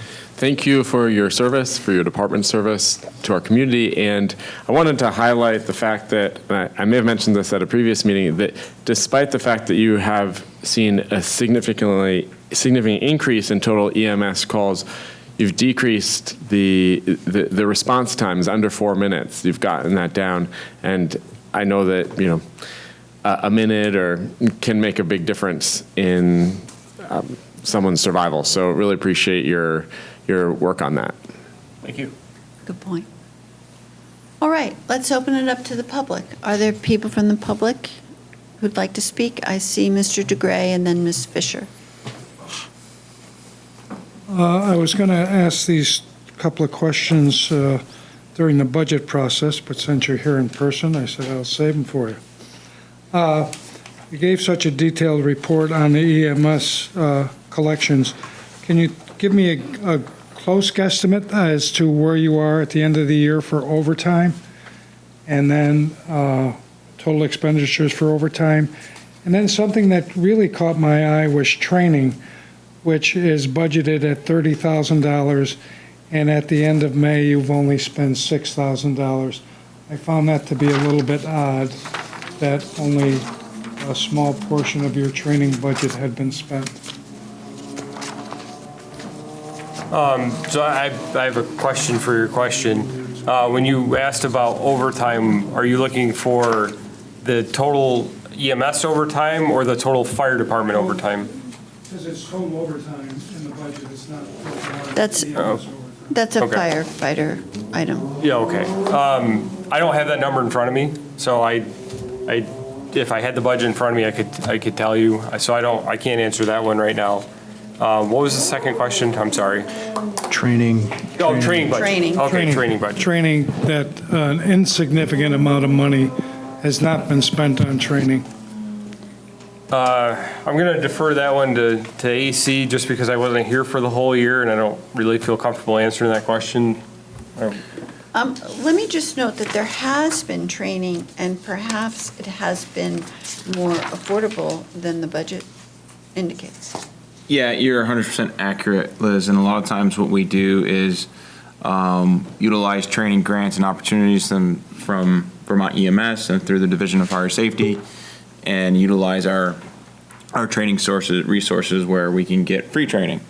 And that's largely where you see that budget line not spent. Thank you. Heidi. Heidi Fisher, District 7. I too had similar questions to Dick, so you may not be able to answer all of them, but I had another part to it. I noticed in that, first of all, these numbers look great. So glad to have them. Thank you, thank you, thank you.